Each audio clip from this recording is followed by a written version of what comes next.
I'm alive. I'm live and I'm alive. I'm just going to assume this is live because every time I don't think it's live, it's live. Turn it down, Maggie. um, Let me know if I'm live, if anyone's here. I don't know if I put these things in private or what. One time it was in private for like the first 20 minutes. Anyways, I shouldn't be blocking that thing because that's going to be there. The Rocky move. Hey, Cheesehead Man. All right, we're working. I'm alive. That's the biggest takeaway. That's where we start everything. That's literally what I'm celebrating right there. The fact that I'm alive, because that was the completion of the very last thing I did. And I wasn't so sure that I wasn't going to die. So I got a lot to talk about. First of all, thank you everyone who's here, who's going to be here, who's checking it out later. If you find this disgusting, join the club. I think I look like a shepherd or like one of those half boy, half goat things. What are those called? Minotaurs? No. I feel like Minotaurs are the good looking ones. I look like that weird thing from Chronicles of Narnia. Yeah, so this is the last day of this beard. I just wanted you guys to kind of see where I where I am. I even wore my very dirty sweatshirt that I wore for about 4 weeks in a row. Can't wait for your final edit. Me too. Did I see the forest people? Did the forest people see me? Did the forest people see me? That's a frustrating thing for me to say. I'll get to that. Welcome back, Mike for president. Hey. So yeah, I mean, the biggest takeaway right now from everything that I just experienced is that I'm here. I'm back in my apartment on my couch. When I walked in yesterday, I got down on a knee and I kissed the ground. This trip was intense. It was unbelievable. It was life-changing, but it was intense. So what do I want to do here? So I first want to just kind of give you guys like an update on like what's going to be happening with content coming up. So I haven't even said anything about this. So I just filmed 20 videos as a part of this whole journey that I just did. 20 separate videos. But then I also have like about 10 other videos that I was filming last year while I was editing 6 Weeks Out West. So while I was editing 6 weeks, when I had time between that and my full-time job, I would somehow have time to find time to go film different things. So I have like 10 videos that I got to get out there before I even start this latest story, which I am so excited to get to. Because it's the craziest shit ever. But I just gotta, I gotta make sure I edit this all these other videos that I put all this other work into. Kevin! What up, Kevin? Hey, big star in the house. Big star who wants nothing to do with the camera. Maybe I shouldn't talk about you too much if you don't want the attention. Dude, thanks for joining the live. I appreciate it, man. Thank you to everybody. Kevin was very helpful to me. And the further into this trip I went, the more important human interaction became, because I was starting to lose my mind. And Kevin was one of those guys that was a bit of like a life jacket. Like there were like checkpoints, that could get me to the next point. And I met up with Kevin in Ketchikan, and that was awesome. So thanks, man. I appreciate you being here. I need to hire a guy to help edit. Yeah, I mean, for me, like it would just be about speed to help get things out. But I just don't trust anybody to edit my videos well. I don't know. Like if it got to a point where I was like, I need to get these out every single week, and it might get there, then maybe I would do something like that. But if it's a video that I really, really, really care about, and I'm out there risking my life for the experience and to get the footage, I don't know if I can trust putting all that creative control into someone else's hands. Because at the end of the day, like, I trust myself as an editor more than I try. Like, I've talked to other people. Like, I've talked to some good editors, people who work with, like, Jim Baird, the outdoor adventurer, who's like the most legit dude there is in terms of outdoor adventure. And he has some great editing. And he also works with, like, Xander Budnick, or maybe Maxim Budnick, one of those Budnick brothers. He's a great editor. I don't trust anybody other than myself to edit the films that I risk my life filming. How do you fund the big trips? I was gonna quote Jack Dawson from Titanic when they ask him how did he get on the Titanic. I worked my way from place to place. How do I fund it? Well, I whatever I make from YouTube, I basically just put back into YouTube. So, you know, if I have some big videos and some money comes with that, I just put that all back into the trip. And this trip was a fortune. It was a fortune. But, you know, that was all YouTube. So thanks to you guys, thanks to the success from YouTube, I was able to fund this whole thing. There's a lot of comments coming in that I feel like I should address. 20 videos, Mike Workaholic Wanders. Yeah, we're stoked to hear and watch your adventures. Please just move out here and give us constant content. Yes, on our way, Maggie. Pack your bags, moving west. So what do I have some important things to say. Oh, don't look at my couch. So yeah, first of all, that moment right there, that's one of the best moments of my life. That is one of the best moments of my life. There's so much to get to, but that was the grand finale. And I was really concerned a couple times on this whole journey, especially on this trip, that I was like, I've never, like, kind of been concerned that I might die. And I was on that last trip for a number of different reasons. I think it was like, I was concerned about fate. I was concerned about the actual elements. I was concerned about things that were actually happening that led me to be very concerned.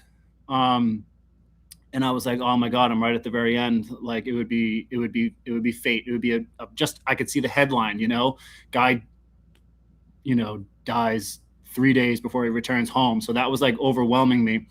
And then thinking about, what's the guy, the guy who got eaten by a bear. Everybody knows his name. Timothy Treadwell. The worst thing to think about in that situation that I was in, and I couldn't stop thinking about it. Anyways, I should start talking about things that are important. Okay, so Katmai scares the shit out of me. It scares the shit out of me too, man. Close it down. Close it down. I still can't comprehend how you fit your long ass self in that tiny tent. Yeah, I don't. That's why it's great when Maggie's not there. I can, like, sit diagonally. I can lie diagonally in the tent, or my feet are just pressing against the edge of the tent, and I always just feel like someone's gonna, like, touch it. Hey, from Seattle, how's it going? Marianne, hey Mike, how's it going? From Calgary, big patch. That's a sour patch. I had sour patch the whole way. Welcome back. Thank you. I'm, like, so overwhelmed. I haven't even started giving you guys, like, any type of rundown or recap. So what I was saying is I have 10 other videos that I need to get out. The first video that's going to come out is 6 Weeks Out West, the film. I feel like everyone's going to be like, boo, we want new shit. Boo, seen it. But it's kind of like it's re-edited and it's put together into, like, a 2.5-hour film. The whole story, it might get 5 views, it might get 1 million views. I have no idea, because it's putting together both genres. Like, I have the Bigfoot genre, I have the backpacking genre, and this video is really putting them both together into one film. So there's a chance that everybody turns it off because they don't want to see the backpacking or they don't want to see the Bigfoot. So I have no idea how it's going to go, but either way, that was always the plan, was to put it into one film. So that's the next one up. And then I think the next one after that will be Sasquatch, A North American Journey Part 2. The first one just hit 1 million views. So thank you to everybody who watched Sasquatch, A North American Journey, that I uploaded at some point last year. The second one is coming out hopefully soon-ish. And then I have all these other adventures. Remember, I went down to Utah and I did some backpacking down there. I did a Bigfoot adventure in Oregon that I got to get out there. I did some winter backpacking and a winter adventure with Maggie and like a couple other things that I'm forgetting. Yellowstone. I went back to Yellowstone with Joey and Lane and got together with Catherine Gregory. So she has a great YouTube channel. Check her out. So I just have all these videos that I got to do before I even start the biggest storm of content ever. Like it's with 6 weeks out west. Hi, Mike from North Carolina. Hello, how's it going? From Sweden. Hey. With 6 weeks out west, I had about 16 total films. With the one that I just did, I filmed 20. I have 20 films, and I guess the final film will make it 21 films if everything goes according to plan. Hi from Pennsylvania. How's it going? So this was just a lot. This was a lot. And going into this, I thought that by doing 6 weeks out west, that, okay, I did it. Maggie's used to it. I'm used to it. That this would be in some way easier and more doable. And I think that was my biggest mistake was sort of like, oh, now it looks like I have a Dr. Doom cape behind me. I'm going to put this back up. Oh, wait, no, like that. The mistake I made was I think like I thought that this would be easier because of that experience. And it was not. This was so much harder than 6 weeks out west, mentally and physically. It was just harder from just saying goodbye to Maggie. Like that moment when we said goodbye for 6 weeks, it was emotional. You know, we were both crying. It was so much more emotional this time. It was so much harder. And it doesn't help that Elton John's Can You Feel the Love Tonight was playing over the loudspeaker at the airport as we said goodbye. And it was just harder. And I got on the plane and I'm like so down and I'm like, I shouldn't be doing this. I shouldn't be doing this. The whole first 24 hours, when I got to my first location, I'm still thinking like, I shouldn't be doing this. This is really screwed up. This is messed up of me. And it is. I'm not going to act like it's not, to leave your wife for that long. My justification is that this is now my main job and I have to accumulate as much content as humanly possible while I can. And I had, with 6 weeks out west, it was a certain series of events that led me to have a window of time where I could do this. And it was the same exact thing that happened here. So I went for it. And I think the live stream that I did before I went out really, really helped. I got a ton of support from people. And I'm not even like financially sure. That was great that people were sending me money, but it was more like just the support that people were believing in me. Because I remember like a couple nights before I left, I was getting doubts. I was big doubts in my head. Like, I shouldn't do this. I shouldn't do this. What if I die? What if something happens? What if something happens and I don't come home? It was such a concern. And all the support of people believing in me on here really, really powered me through it. So yeah, just leaving home was actually harder this time. I think this was more of an emotional story this time. So it started with California. What did I do before YouTube? Oh, a lot. I'm all over the map. I'm all over the place. I lived in Massachusetts and I went to school in New York. Then I went back home to Massachusetts to work a little bit. And I've worked in every different type of job imaginable. You wouldn't believe some of my passions and background. From Austin, Texas. How's it going? Colorado. I was just in Colorado. Your videos are the best. Thank you so much. Maybe have a drawing for viewers to do a tag along with in one of your trips. Yes, I would love that. The only thing is I got to make sure that nobody murders me. That's the thing. That's the only problem. All right, so I went out to, here's the story of, I'm not sure what I'm going to call it yet. I think I know, but I'm going to try to avoid using the name. So I think I was going to do my best to avoid that. So when I went out west again, I started in California and I did a grand tour of California, 3 weeks in California, which was crazy. It now seems like 10 years ago. And I started in Yosemite. I just knew I needed to start with a bang. I knew I needed to start with a bang, and to start in the most iconic, natural location in America, Yosemite Valley.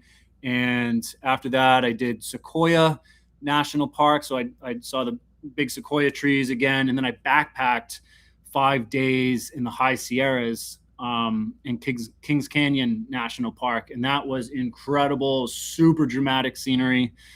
And that was all prime summer. That was like peak heat and bugs.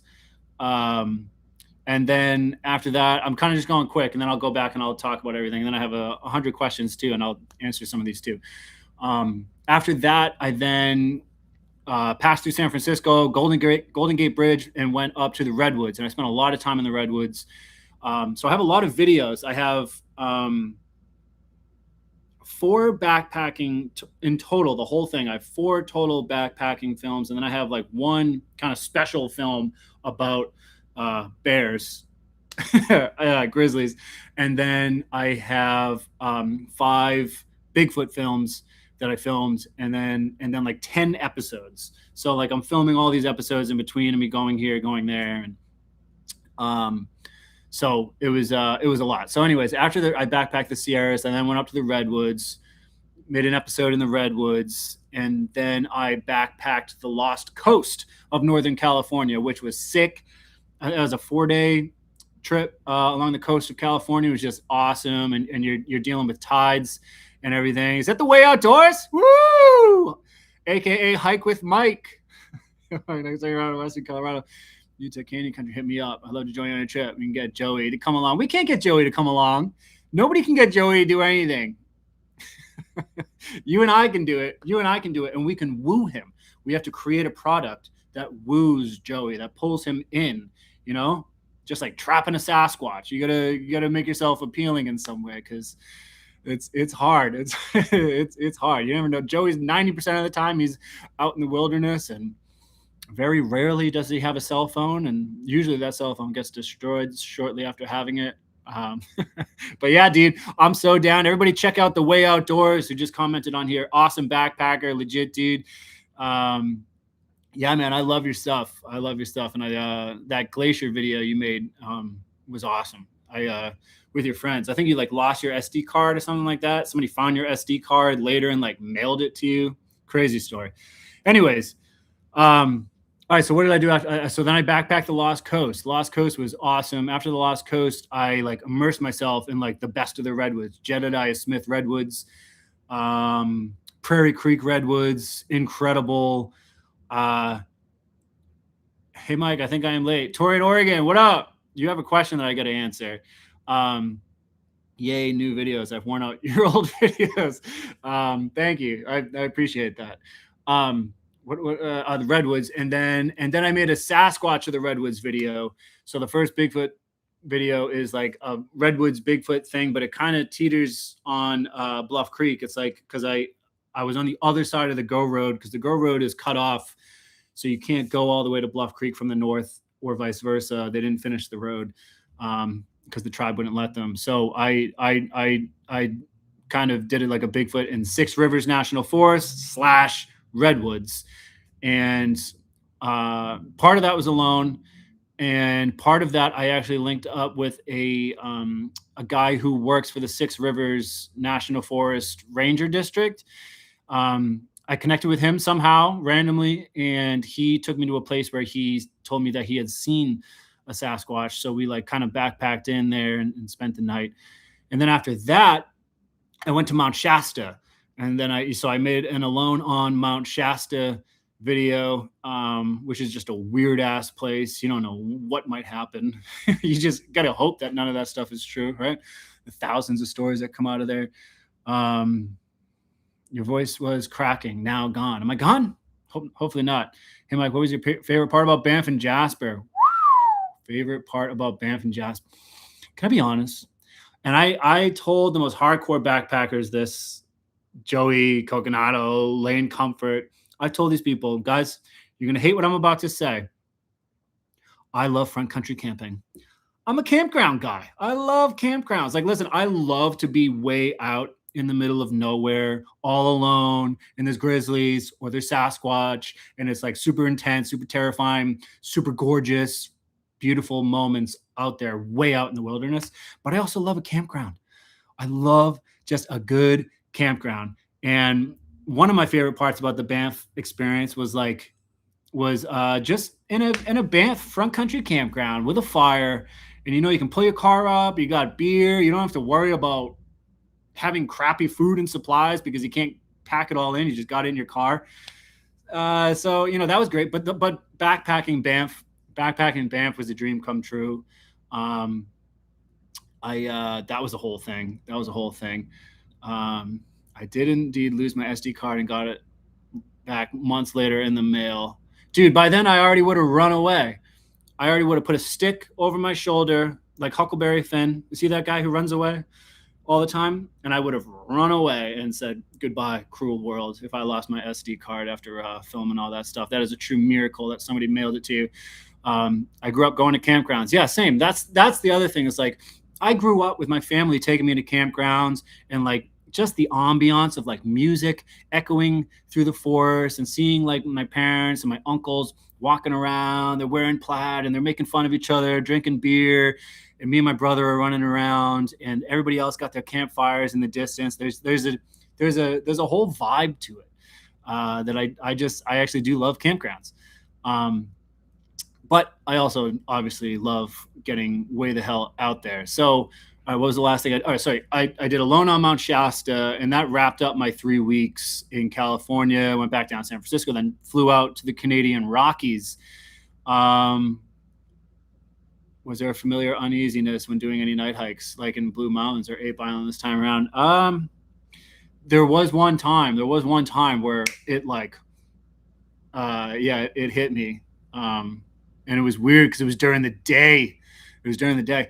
So anyways, but I'll get to that. I'll get to all this. So I flew to the Canadian Rockies and I started in Jasper National Park. It was kind of shocking to see Jasper because Jasper National Park is one of my favorite places in the world. It's a lot like Alaska. It's just a beautiful, beautiful. It's like Banff, except just less crowded, much wilder. And man, I hadn't seen it post that big fire that they had a couple years ago. That fire that destroyed a lot of Jasper was happening when I went out there last time and I filmed Alone in Nordegg. While I was filming that fire was burning. And yeah, it was pretty sad to see like so much of the areas that I love just burnt to a crisp. Now there's still a lot to Jasper that's left that's still gorgeous. And the mountains and the lakes and the wildlife, it's all still there. But it's just to see like those trees all just a singular point and knowing what it used to look like was pretty shocking and sad. But there's still a lot to Jasper that didn't burn, that I actually didn't even really get to see because I was, crunching time. Putting a stick over your shoulder. Yeah, this is definitely a vibe about being in nature with childhood memories. Yeah, like that's what it is. That's really what it is. Just like going and just cooking some real food over the fire. And you got some music playing. You're there with your buddies, all laughing. It's totally a different thing than that right there. Desperate, full of fear and emotions. Anyways, so I finished up. I camped for a little bit in Jasper. Then I went up to. I had to change a lot of things at last second just because of weather, because Canadian Rockies were holding a lot of snow at the high passes. So that meant that a lot of the longer trips that I wanted to do, I couldn't do. Not to mention smoke moved in right before I got there. So I wanted to give myself a couple extra days for the smoke to clear before I went down to Banff, and I backpacked Banff.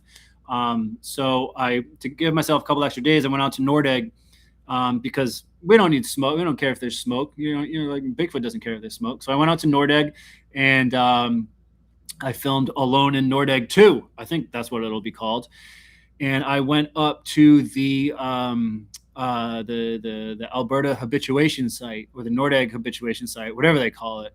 I'll tell you what, people are really cagey about giving out that location. Cagey. weird about it. And I get it. You know, like I understand that like that location was never supposed to be blown up in the first place. And then I think Todd Standing kind of blew it up. And now, you know, it's a bit of a zoo. It's what the trapper whose location that was didn't want. So I'm not going to share the location with anybody. If you guys find it on your own, you can find it on your own. Um, but yeah, that originally belonged to a trapper. That location, the Alberta habituation site north of Nordegg, and he was having encounter after encounter after encounter, and he was having stuff stolen out of his traps constantly. He was seeing them, he was hearing them, and he was reporting this stuff to Ken Walker, the taxidermist. And you guys have probably heard him talk on Mountain Beast Mysteries. Going alone is a completely different battle. So I went out and I did the Alberta habituation site alone for 2 nights in the same spot. Usually I get ADD and I got to go to all these different places, but I said, screw it. Like, I'm just gonna camp for 2 friggin' nights in the same spot. Don't get too excited and just see what happens. Man, I did a night investigation. Like, that's where Jeff Meldrum saw a Sasquatch. That's where Dr. Jeff Meldrum saw his Sasquatch, was right there. From like, it's right near the campfire where you look down this kind of old, I don't know, it was like an old forestry road. It's now like an ATV trail for the most part. And that's where he saw something walk across. So I went up there in the middle of the night and just went on like a hike. And it was scary, not to mention this grizzly country. And I saw like a big wolf track back there. So that was a sketchy solo night experience. And then I slept in the truck. Sleeping in like the truck is actually, like, sleeping in the car is almost scarier because of the windows, man. Like, I hate having those windows like right by your face, especially with some of the stories I've been told. I had a great camp out at Buck Lake. I know that name. What's Buck Lake? I know Buck Lake. Do I know you? Have I been to Buck Lake? So yeah, I did the Nordegg situation. Like, there was so much to this trip. There was so much. Like, 3-week grand tour of California. That was a big deal. Alone on Mount Shasta. Something may or may not have happened out there that was really, really weird, that had me running in the middle of the night. I don't know if I'm going to edit that out. I might edit that out. And if I do, forget I ever said I was running. Doing Bluff Creek, I had to try and beat a tide in the middle of the night. Basically, it was pitch black while doing the Lost Coast. Rattlesnakes. I almost stepped on a huge rattlesnake in the Sierras. I couldn't breathe because I'm an East Coast guy, and I didn't like ease into it. I could barely breathe in the Sierras. Once I was at 10,000 feet, I had to climb up to 12,000 feet. You know, Colorado folk, Sierra people, they'll laugh at it. But, you know, if you're not acclimated to that, then it is tough. I was sitting around camp, barely able to breathe. And then, you know, everything that happened in California, and it was stunningly beautiful. It's not all like craziness. Beautiful, beautiful moments, especially California. To the Canadian Rockies, being alone for 2 nights in Nordegg and walking around on that trail in the middle of the night was really intense. Hoping that a grizzly doesn't kill me. Also hoping that a Sasquatch doesn't kill me. Also hoping that a weirdo person doesn't kill me. There's a cougar. We went to Buck Lake and the Smith River between the Lost Coast and Mount Shasta. There was a wait. Wait.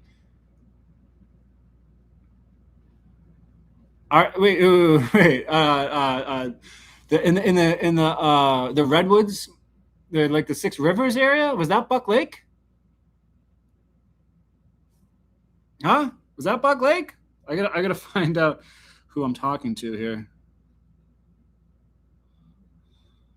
Wait for it. Buck Lake. Wait, are you Paul? Are you Paul Senishin? You might be. Paul, hey! Yeah, so I went out with Paul. I don't know if that's your official YouTube channel. If it is, guys, go check out his channel. works for the Six Rivers Ranger District, and not only has he seen a Sasquatch a couple times, both at Buck Lake where we went and somewhere else, but because of, just like anyone, once you have those experiences, you become like a magnet and you start taking on other people's reports. And Paul took on a lot of people's reports after that. So he was a great resource, dude. He was an awesome guy. Paul, I miss you, man. That was an awesome trip, and one of the few times I was actually with somebody else. And just like I predicted, things did get more intense as they went. But dude, Paul, great to hear from you. You guys will all know who Paul is eventually when that video comes out. Actually, let's see if I can. Are you from Australia, Pete? Can't tell. Not live yet. Soon. Ho, $8. Uh-oh. Hey, thank you so much. Thank you. Oh, from Australia. $8 from Australia. Dude, really appreciate that, man. Thank you. I think I've seen you on here before, man, so I really appreciate your support over the channel, over the past few years, months, however long it's been, man. I really appreciate it. I appreciate that $8. Enjoy Australia for me. Man, I want to go to Australia. Northern Australia where the crocodiles are. Sign me up. I got to do that at some point. Anyways, all right, so after Nordegg, I went down to Banff, did the camping in Banff, which I really, really loved, and I'm not ashamed to admit it. And then I backpacked Banff. And it was funny. I was talking to How's the Hike, Stuart Howe, a lot, because he's like Mr. Canadian Rockies. Anybody on here knows Stuart Howe from How's the Hike? Let me know. He's the nicest, kindest dude in the world. Has an awesome channel. Check him out, called How's the Hike, Howe, Howe, because Howe is his last name, Howe, How's the Hike. And he's he's legit. And he helped me out with some plans and everything. And backpacking Banff was incredible. It was everything that you would want backpacking Banff to be. It was just intense mountain scenery. And it was also the first time I almost died on this trip. It's crazy, but it's true. But yeah, just gorgeous fluorescent alpine lakes, crazy mountains. Like, by the way, any more trips planned for the year? Ooh, I think we got to all be honest here that my wife would divorce me right away if I went out for another trip. Yeah, Maggie, I'm going to go away for another 4 weeks starting tomorrow. Dude, I wish, but soon. Joey and Lane were trying. They were trying to woo me with some like big time Yellowstone trips in September, like thoroughfare, because they know that's my favorite. They're probably not even going on those trips. They're probably just trying to screw me over. But dude, Mike, like we're gonna do a trip together. Joey was like, dude, you would like Mike, and I completely agree, man. I completely agree. The beer, come on. I love your complete honesty. I'm a little too honest at times. Bring Maggie with you and come to Oregon. It's an idea. Mike, your Bigfoot videos are incredible. Thank you so much. Thank you.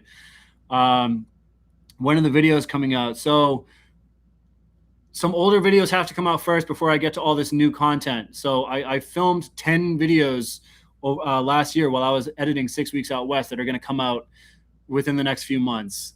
I have to be honest. I don't think all of this major content is going to come out until like the start of 2027. If I put out like 2 or 3 videos a month, I don't think they really come out until 2027. But I still have great videos that I put a lot of work into. Doesn't Maggie ever want to go with you? No, she doesn't. She does sometimes. Like certain trips, she would have wanted to do the Lost Coast because I was on a beach sitting in a tent with the wind blowing. But she wouldn't want to do that one, that's for sure, or any of the other, like most of the others. Michael, when you were hiking and camping on the beach in BC with your friends, you mentioned in the video that something ran by in the dark and ran into the water. Why didn't I break out a flashlight? Wait, I did? in BC on the West Coast Trail. The only thing that I can think of that you're talking about on the West Coast Trail is that me, Maggie, and this guy that we were hiking with noticed some person just walk into a tidal zone late in the evening, and then he never came back. So we were all, I think we all were joking that like, oh, that was a Sasquatch. He was a shapeshifter. And like, we didn't question it. Maybe that's what you're talking about. $5. $5. Any suggestions in the US for a newbie to explore first? Love your content, dude. I love your generosity. Thank you for the $5, man. I really appreciate that. Or girl, I'm not sure. Suggestions in the US for a newbie to explore first.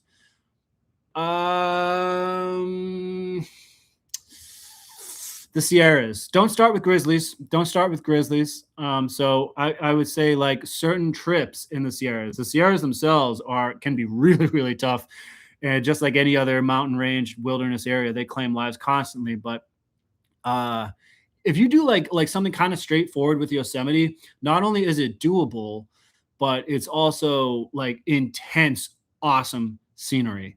So you want to have that. If you're new, by the way, to backpacking, my advice would be pick a weekend or whatever with good weather. Because if you get like hardcore rain early in your experience, you might just give up backpacking. You have to have a good couple experiences first before you deal with the really, really shitty weather. So, and the Sierras are almost always sunny. So yeah, I would say maybe like Yosemite, something in Yosemite, go do like a 2-night trip or even a 1-night trip. And I think that would be my advice. Nothing with Grizzlies. Hey, Mike, I'm a big fan. Love your work. Thank you, Michael Olson. Thank you.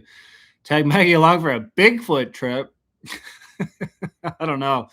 You mean drag Maggie along for a Bigfoot trip? I don't know if she'd want to come. Maggie loved the tall, wet brush. When you guys hiked Denali, that was great. Yeah. So all right. So you saw that Denali video where we're just off trailing through tall, wet brush. That's all this was. That's all this was for several days.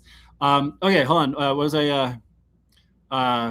Backpacking Banff. I almost died. Nobody even cared. Nobody even commented. Nobody said, what? You almost died? Nobody cared. I almost died in Banff. I remember I was like satellite messaging a few people, and one of them was Alex Petikoff. And I don't know if anyone follows Small Town Monsters. And like by the end of the trip, he was like, dude, this is the 3rd time you've told me that you like almost died on this trip. The first one was in Banff. And so I almost never do side trips. I almost never go on a hike that doesn't need to be hiked sort of to finish your itinerary. Like I'm just not one of those diehard hikers. The way outdoors is, and a lot of other people, Joey, like who would just, like we're at camp early, let's go climb that mountain unnecessarily. Like I'm just, I don't know. I'll consider it. I did my first side quest on that Banff backpacking trip, and it hit. It was incredible. And I said, whoa, maybe I should start doing these unnecessary side hikes, when you put down all your heavy stuff and you just go hike a few hours. I did that, and it was the most gorgeous lake. Became best friends with a marmot who was super duper fat, had tons of attitude. We had a great time. I was drinking whiskey, and it was just me and this marmot buddying it up at a lake, and it was the greatest experience ever. So then I took the chance on I do have some extra credit, right? So I was like, maybe these side quests, maybe there's something to them. So I tried it again, and there was this recommended lake that I hike up to, and I did it. It was like my 3rd day, I think, and went up, and right off the bat, it was like tougher than I wanted it to be. It was a lot of scrambling on boulders, which I was like, all right, I'm not sure if I want to be unnecessarily scrambling on boulders, but I heard this lake is fantastic. Like, so it's supposed to be like the best side trip there is up in this area. So I keep going. It's getting worse and worse and worse. The boulder scrambling is getting worse. The drop off's getting worse. And then it got to tripod. Yeah, exactly. Walking back and forth with a tripod is the worst. And every now and then, in situations like that with a drop off, like I'll risk it. I'll actually leave the tripod there, and if wind gets it, gone, along with all my footage. But every now and then I'll risk it on those drop offs. But for the most part, yeah, if there's a big drop off, I'm not going back and forth with the tripod because I don't want to lose it. Mike is Joe from Missouri. What is your favorite sipping whiskey you keep in your pack? Jack Daniels. Easy, easy. So I kept going, and the trail got so sketchy. The trail got so sketchy as it went, and it became about a 6-inch trail. I'm not exaggerating. It became about a 6-inch trail, and it was all scree, loose rock coming down this slope. And it became about a 6-inch trail, slope downward, covered in scree. Not to mention, I should show you my boots. My boots are completely flat on the bottom, just completely worn out. Like there's no grip whatsoever. And it is almost what cost me. There's moments when you're hiking where in your head, you're like, can't slip here. Clearly cannot slip here. If you fall, you die. One of those moments. I was in a situation where if I fell, I would die. And I slipped. My inside foot slipped on the scree and it knocked out my outside foot and I fell and I grabbed onto the side of the scree. All the rocks went flying off the edge. Don't you hate heights? Yes, I hate heights, but I still do it. And all the rocks went flying off the screen. Almost lost my camera and the tripod as well off the edge. And I just kind of like held on there for a while. And then I got up. And from that moment on, I had jelly legs. Holy crap. I had the butterflies, whatever it is you want to call it. I think I was calling it the willies in the moment. And I actually tried, and I was like, screw that. Like people do this all the time. People hike this. Why, if they hike it, I can hike it. So I had that mentality and I kept trying to like push, and I went a little further and I just said, man, that was a sign. That was a sign from the universe. The last thing that I said to Maggie before I said goodbye, I said, I promise I'm coming home. I promise I'm coming home. And so if that, I had to take things like that as a sign. You know, I always, and I talk about this in the band video, I always preach push yourself outside your comfort zone, to do things that you didn't think that you were capable of doing. Push yourself. And I stand by that. But you need to be very aware of this gray area. And if you need to turn around, there is no shame in turning around and playing things safe. Live to see another day. Live to see another day. And that happened a few times on this trip. That was the first time. God, it's like so brushy. I look like Sideburn Adams. Is that a person? Sideburn Adams? Sideburn Jefferson? It's probably like some general. Do I associate grays with Bigfoot? I, at the very least, think they might be tapping into the same laws of physics or whatever it is to be able to, if people talk about aliens being able to telepathically speak to people, and if Sasquatch is doing that, and if those reports are true, which come from a lot of credible people as well, are they tapping into the same science that aliens are basically using, the laws of physics that don't seem like a law to us, but maybe one day they will. Are they doing a similar thing? I don't know if they're that associated with grays. One person, by the way, grays is like a type of alien for the uninitiated. Someone once pointed out to me that like, you know, Sasquatch might not, be like associated with aliens, like people talk about. But if aliens are so interested in the planet and they're interested in us, clearly, why wouldn't they also be interested in this very, very interesting species? So maybe that's why you're seeing lights all the time around them. What's my favorite pizza? Like pizza place? Town Spa Pizza in Stoughton, Massachusetts, baby. Woo! Loud and clear. I already read that. Mike, you mentioned it and I missed it, but are you going to do more Bigfoot investigation collaborations with groups like Small Town Monsters, Olympic Project, Sailor Sasquatch? Yes to all three. Yes, I'm planning on doing more with all three. Okay, I have so much to get to. How long is this? Oh, this is gonna be a long live stream. So I backpacked Banff, almost slipped and died, turned around, had to segue from like I was going to show a beautiful lake to giving a lesson about like knowing your limit, push your boundary, but also like live to see another day. Have I ever hiked the Trinity Alps? No, but I almost did twice. I almost did on this trip, and I almost did years ago. Hi, Mike. Any unusual or sketchy human encounters on your adventure? Probably. There's always sketchy humans, but not unbearably sketchy. But that's the greatest fear of all, isn't it? Psych. Greatest fear of all is grizzlies. People always think I'm most afraid of is people. That's because you haven't been around what I've been around. No, maybe it is people. Maybe it is people. People are also scary, but grizzlies are really, really intense. And I have always been pro grizzly. I'm always going out to see grizzlies. And at the end of this trip, I was like, all right, I think I might be done with grizzlies for now. Maggie was really happy to hear that. Anyway, so I finished up Banff. Speaking of which, there was a problem grizzly on that trip, and Stuart Howe from How's the Hike reached out to me. He's like, did you see the bear? Apparently he had been charging everybody. Unfortunately, I didn't see him. I actually kind of wanted to see him. It was him and another male. Two males were kind of hanging out in the alpine of that area of Banff where I was. I didn't get to see them. Where are you doing this live from, Mike? I missed the start. I'm doing this live from Denali. I'm doing this live from New York. Still choosing the bear over a man in the woods. What do you guys think? What's scarier, a grizzly or a person? They're both scary. They're both really scary. Still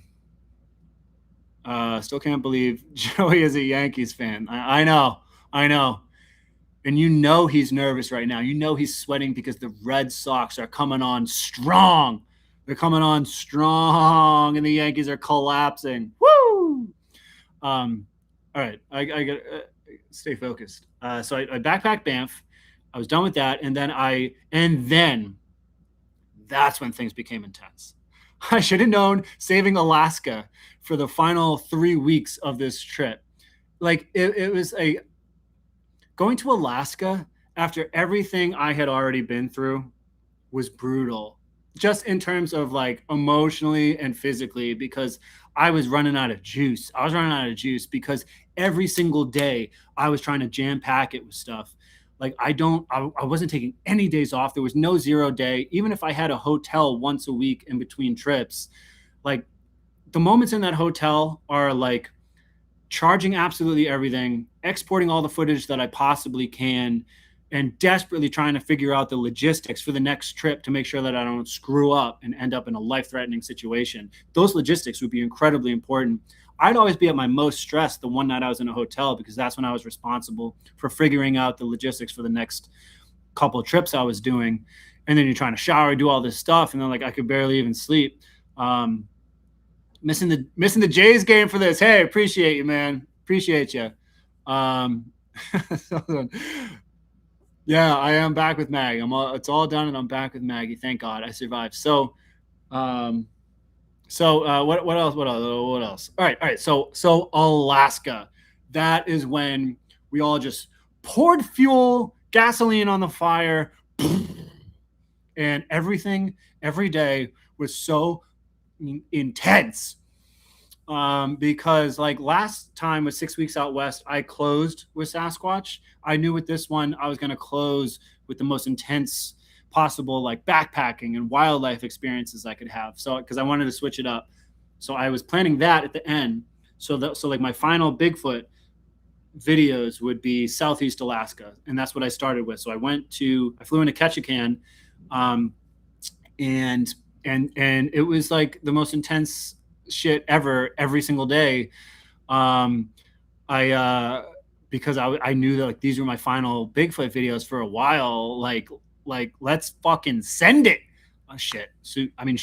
YouTube. Don't hate me. I don't know the rules about YouTube and swearing. My mindset was like, man, just send it. Don't be tired. There'll be time to be tired later. Let's go get it. And I flew into Ketchikan, and the logistics of Southeast Alaska are an absolute nightmare. It's an absolute nightmare. So I flew from Calgary to Seattle. I was supposed to catch an attached. what do they call it? A layover flight? That's probably not in there. I was supposed to catch another flight from Seattle to Ketchikan. Missed that flight. Uh, Left my Robert Alley Sasquatch book somewhere in Seattle. Some lucky person got a free Robert Alley Sasquatch book. And then got like the next flight, whatever it was, out to Ketchikan. When you land in Ketchikan, you land on an island.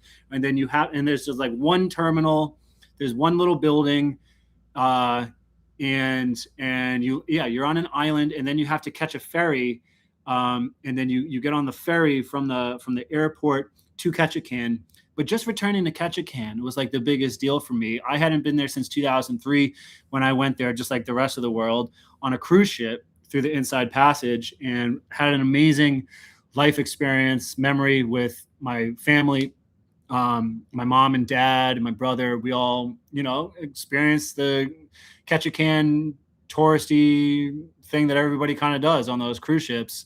And it's just such a bizarre experience up there. It is so weird that like it's a town. I don't. Kevin's probably not still here, but it's a town of like 8,000 people, I think. And on any given day, there can be 17,000 cruise ship tourists that come in, and they just swarm in like the sardines and SpongeBob at the Krabby Patty. Remember when the field trip of sardines? I think it's sardines, just and like SpongeBob and Mr. Krabs are like taken away in a wave of sardines. That's Ketchikan in the tourist scene. Kevin's still here, so Kevin's familiar with it. Like he's like a legit Ketchikan local, and so he's a float plane pilot or bush plane pilot, both. Sorry, Kevin. But anyways, has been doing that for years, and that is a huge industry up there since there are no roads in and out of Ketchikan, just like a lot of the towns in Southeast Alaska. So for that reason, the logistics are difficult there and expensive, and the reason why this cost an absolute fortune. So yeah, I got to Ketchikan finally, and I met up with Kevin at Ward Lake Campground, which was the coolest campground I've ever been to in my life. It was just like thick, old growth rainforest. It was unbelievable. And according to Dr. Robert Alley's book, Raincoat Sasquatch, read it. It's a great book. That campground in and of itself has a ton of encounters and sightings, like really credible reports. And I met Kevin there and kind of just hung out. Like that's an episode, I think. And then after that, I started my Ketchikan Bigfoot video.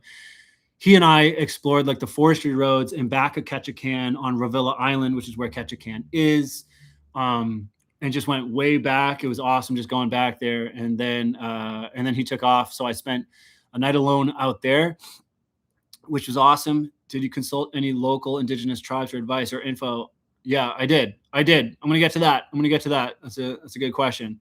How are you doing, Mike? Nice to see you again. Nice to see you again. Happy to see you're home safe.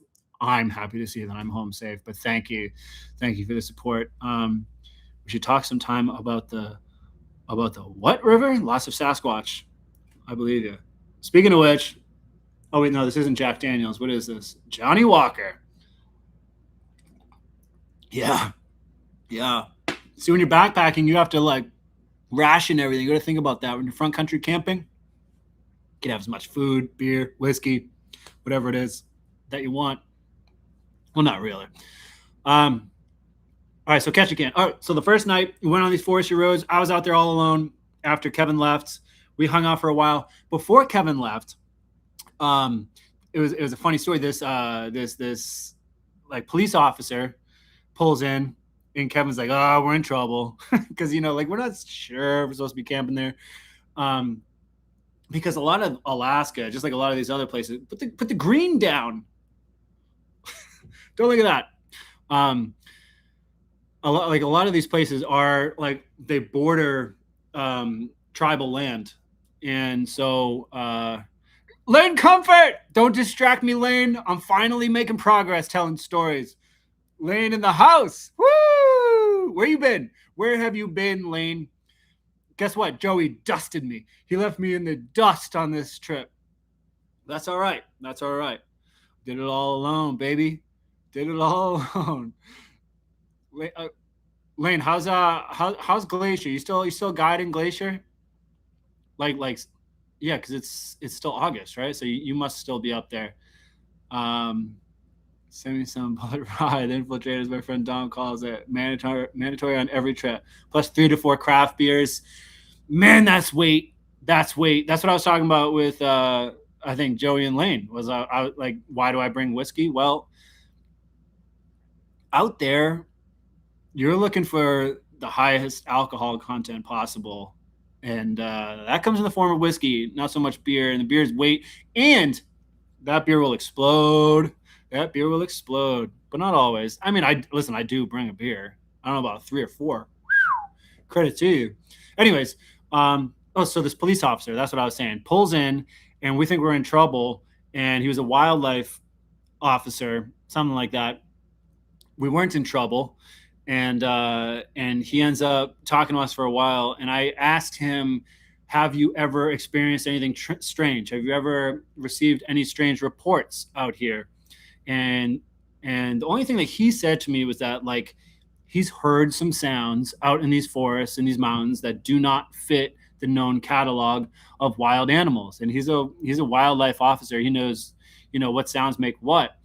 And he's heard some strange stuff. So before I went to night 2 of the Ketchikan Bigfoot, because it's a 2-night thing. First night was Forestry Roads. The second night, I hired a float plane to take me to the backside of Revilla Island and fly me into a cabin. It was like a rustic, like, forestry cabin managed by the Tongass Rainforest. So, like, they have these awesome cabins where it's like there's no electricity, it's one room, and you just got like a little wood fire inside. And this cabin in particular, like, right behind it, there's waterfalls coming down. It's got its own lake. It was the most insane experience to be out there alone. I had my own rowboat, so I, like, went out in the middle of the lake. There's loons coming up to me making those calls. I love loons. Everybody knows that. Big waterfalls coming down these steep cliffs. And I had been told all these stories about not so much that lake, but just like ghost stories that I don't want to hear because I'm really afraid of ghosts. And Kevin told me the scariest story right before I went out there of and you don't want to be told a scary ghost story before you go to these locations alone. You really don't. And he told me, by the way, Kevin has, like, supposedly seen some strange shit, but he's also respectfully, like, that could have been a man in rain gear. Could have been Sasquatch. Could have been a man in rain gear. Robert Alley was like, Sasquatch. But based on where he saw something, it could have been Sasquatch for sure, and the time of year and the location. But now I forgot what the hell I was just saying. Oh, so Kevin told me a ghost story that somebody told him that was later corroborated by somebody else I talked to who also knew this dude, who both Kevin and the other guy I talked to both said that this guy is not somebody to like make up a ghost story. He's not that type of person. He's not even the type of person to tell you a ghost story unless a compelling ghost experience happens to him. And Kevin, correct me if I'm wrong, but maybe he was on Prince of Wales Island. He was on a remote beach, like, I think in the winter. And I think he brought out, like, a geologist to go study something. There isn't supposed to be anybody out there. Kevin's telling me this story in the dark before I fly out. People need to know that I do the craziest stuff, but I'm also easily scared. And I didn't really want to hear this ghost story before I head off alone. And he saw a person. This pilot sees a person walking on the beach, and there should not be a person walking on the beach because the only way in or out is to fly. And I think it was also in the middle of winter. You're welcome. He sees somebody walking on the beach, and he calls out to the person. He's like, "Hey, hey, what are you doing? Like, what how are you here?" Something like that. I forget what it was. And the person goes right up to his face. And I said, "Kevin, that's the worst thing you ever could have told me before I head off to these creepy haunted locations alone." But there were all these other stories. And again, when I finished the trip, I talked to another float plane pilot who told me that same story and said the same thing about that guy. He was like, he would not make something like that up. There's a lot of ghost stories from those lakes. Robert Alley talks about it. But anyways, being out in that location, so it was like, this is when Alaska would like started to get crazy. I was pulling the boat out of the water. I'm a little about like certain things, and I'm not a fan of leeches. I pulled the boat out of the water. I looked down at my foot after a while, and I have the fattest damn leech on my foot. Just huge black leech, which is like my childhood fear.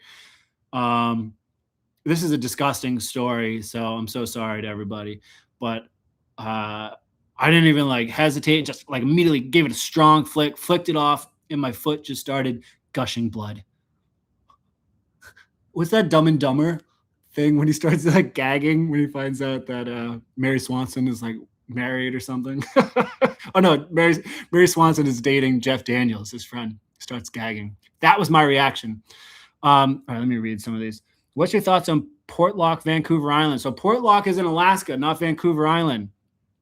Two different locations, but Portlock seems pretty cool. I do have a story about me and Portlock and all that. I was trying to go there. Have you hiked Lightning Creek Trail in the North Cascades? No, but I'd love to. I love the North Cascades. There's so much to do in the Cascades by Ross Lake. No, I did Thunder Creek. Maggie and I did like an out and back. We just went up Thunder Creek. Again, we had to change our plans. This was years ago. We had to change our plans because there was a ton of smoke, so we didn't really go into the high country that we were planning. Actually, you know what we were planning? We were planning on doing the Copper Ridge Loop, which I included as part of 6 Weeks Out West. I was able to go back there eventually and do that trip. But anyways, that was the first Bigfoot video I did. It was in Ketchikan, and then I did 2 nights alone on Prince of Wales Island. Prince of Wales Island was crazy. Prince of Wales Island might be the craziest. Maybe it's Katmai. Katmai might be the craziest place I've ever been, but I hadn't been there yet, so give it a few days. Prince of Wales Island was absurd. It was so bizarre. Like, in order to get there, I have to leave Ketchikan, take a ferry to the island where the airport is, get on a small plane with like 6 other people. Nobody cares if you have any weapons. I was like, is anybody going to ask me if I have a bomb? They're like, no, just get on the fucking plane and shut up. Like there was no security. You just walk on. I didn't have a bomb, by the way, and I wouldn't. But I'm just saying, like, should there be some security? Maybe, probably. You get on this little plane and you fly to Prince of Wales Island. Again, no security, and it's just like Skull Island. You're like, it was wilder than Vancouver Island. It was squatchier than Vancouver Island. It's just mountains for like as far as you can possibly see. Everything's covered in thick forest, a lot of it old growth forest. There has been a lot of logging there, but there's no towns. It's the 3rd largest island in the United States, and it has a population of like a few thousand. Of course, Kevin Roof can fact check me on literally anything, as he was a pilot back and forth there every single day for logging camps and everything like that. But yeah, so I flew into Klawock, which is just a tiny little town. It's barely a town. You land and there's like a shed, right? There's like a shed. You just walk off the plane. Nobody tells you what to do. You just walk into a shed. Some guy was like, "Hey, are you Mike?" I'm like, yeah. And like gave me an old car that I had rented. Like, even to rent the car, I called the number that said like the rental car agency, and some guy answers and he's like, "Hello?" And I was like, I think I have the wrong number, and it's just such a strange, bizarre experience. It's the wildest, untouched place, I think. Like, well, kind of all of Alaska is. So I guess maybe I shouldn't say that, but like Klawock and the town of Craig are the biggest towns, I think, on Prince of Wales Island, and that's it. And it's just these insane, epic expanses of wilderness. 5,559 population, Prince of Wales Island. Okay, there you go. I'm like, where are they living? Where are they living? Are they in Craig? Because Craig has about 3 shops. It has about 3 damn shops. Klawock is I don't know, it's nothing. It's a couple of small buildings, and then you drive into Craig, and that's where like you might get some cell service. Uh, it was like Prince of Wales Island was a bizarre experience. And shout out to Fred Roll from Subarctic Alaskan Sasquatch. Um, if you guys don't know his channel, check out his channel. I'm going to give him a proper shout out that he is due in the documentary that eventually comes out, because he really helped out. He connected me with some natives on Prince of Wales Island to answer a lot of people's questions about natives. So yeah, he connected me with his connects on Prince of Wales Island in Klawock. So I was actually able to meet up with Fred is the man. Yeah, he is. So he helped me meet up with Tlingit on Prince of Wales Island in Klawock, and I was able to go meet face to face with a Tlingit elder, which was just the most surreal experience. I went into his home, thanks to I don't know like if people want me using their names, so for now I'm not going to use their names. But she was the kindest Tlingit, just kindest person. Forget what she is, but she invited me into her home to talk with her dad, who's a Tlingit elder, and just super nice people. And it was wild to just sit there and hear these stories from someone like him. Again, the epitome of why are they bullshitting you? They're not bullshitting you. Nobody's bullshitting you. So to hear these stories from him, so I got all these tips about where to go according to the Tlingit.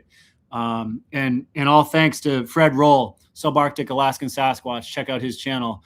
And so they kind of pointed me in the right direction on where to go. And not only that, but when I was on the island itself, every random person that I talked to on Prince of Wales Island had a crazy Sasquatch story to tell me. If it wasn't something that happened to them themselves, it was something that happened to somebody else. And Lane, I hope you're still here, because Lane doesn't believe in Sasquatch. So let's all roast him. Lane, are you here? He doesn't believe in Bigfoot. He doesn't care about Bigfoot. Anyways, Prince of Wales Island, you're not in Kansas anymore. Well, I've never been to Kansas, Kevin. But yeah, I know what you're saying. No, seriously. Compare Prince of Wales Island to where I am right now in New York City. I cannot believe that these are on the same planet. I can't believe it. It is such a culture shock for me. Like, that's what I'm talking about. So much of the obstacle for this whole trip was just the mental aspect of things, and just experiencing these places is so shocking. It's so shocking. The people are so different. The environment, the smells, everything you're experiencing is so different from just the Canadian Rockies or California, and forget about New York City.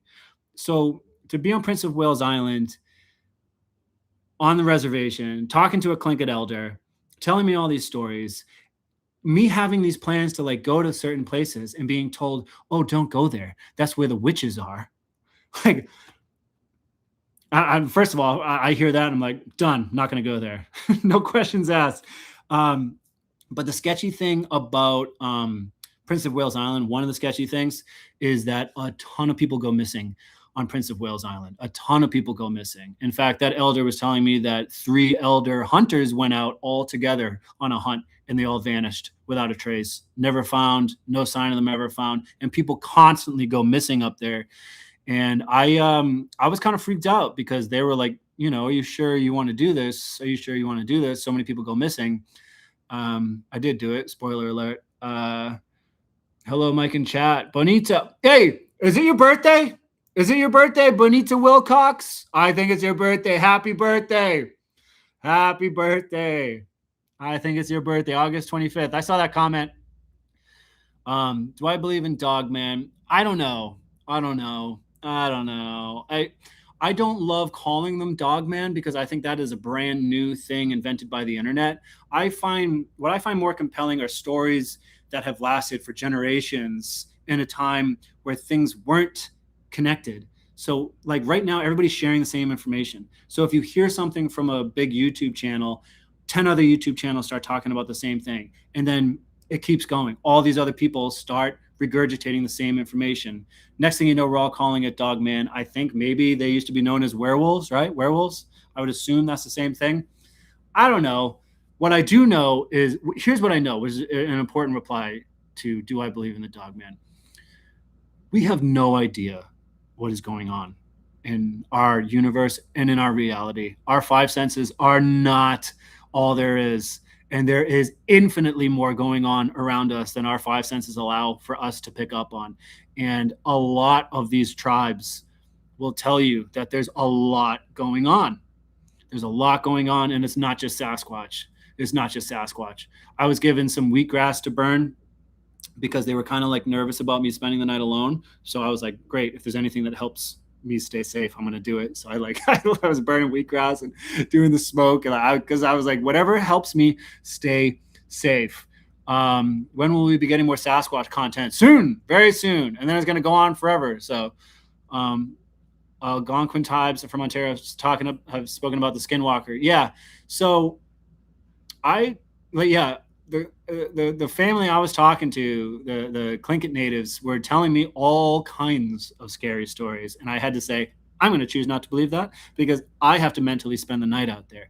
And when I go home, I'll think about it. And I've thought about it, and maybe it's all real. Maybe it's all real. Skinwalkers, evil spirits, demons, whatever the hell dogman's supposed to be, whether that's a dogman or a werewolf. Does that mean that interdimensional travel is real? Maybe. I don't know. Sasquatch definitely seems to be real. But like my thing is like, we don't have to believe in all this stuff that we never get to see to be excited about the natural world, because there is enough very well documented wildlife and miracles on planet Earth that we can see that should be motivation for us to get out into these beautiful places.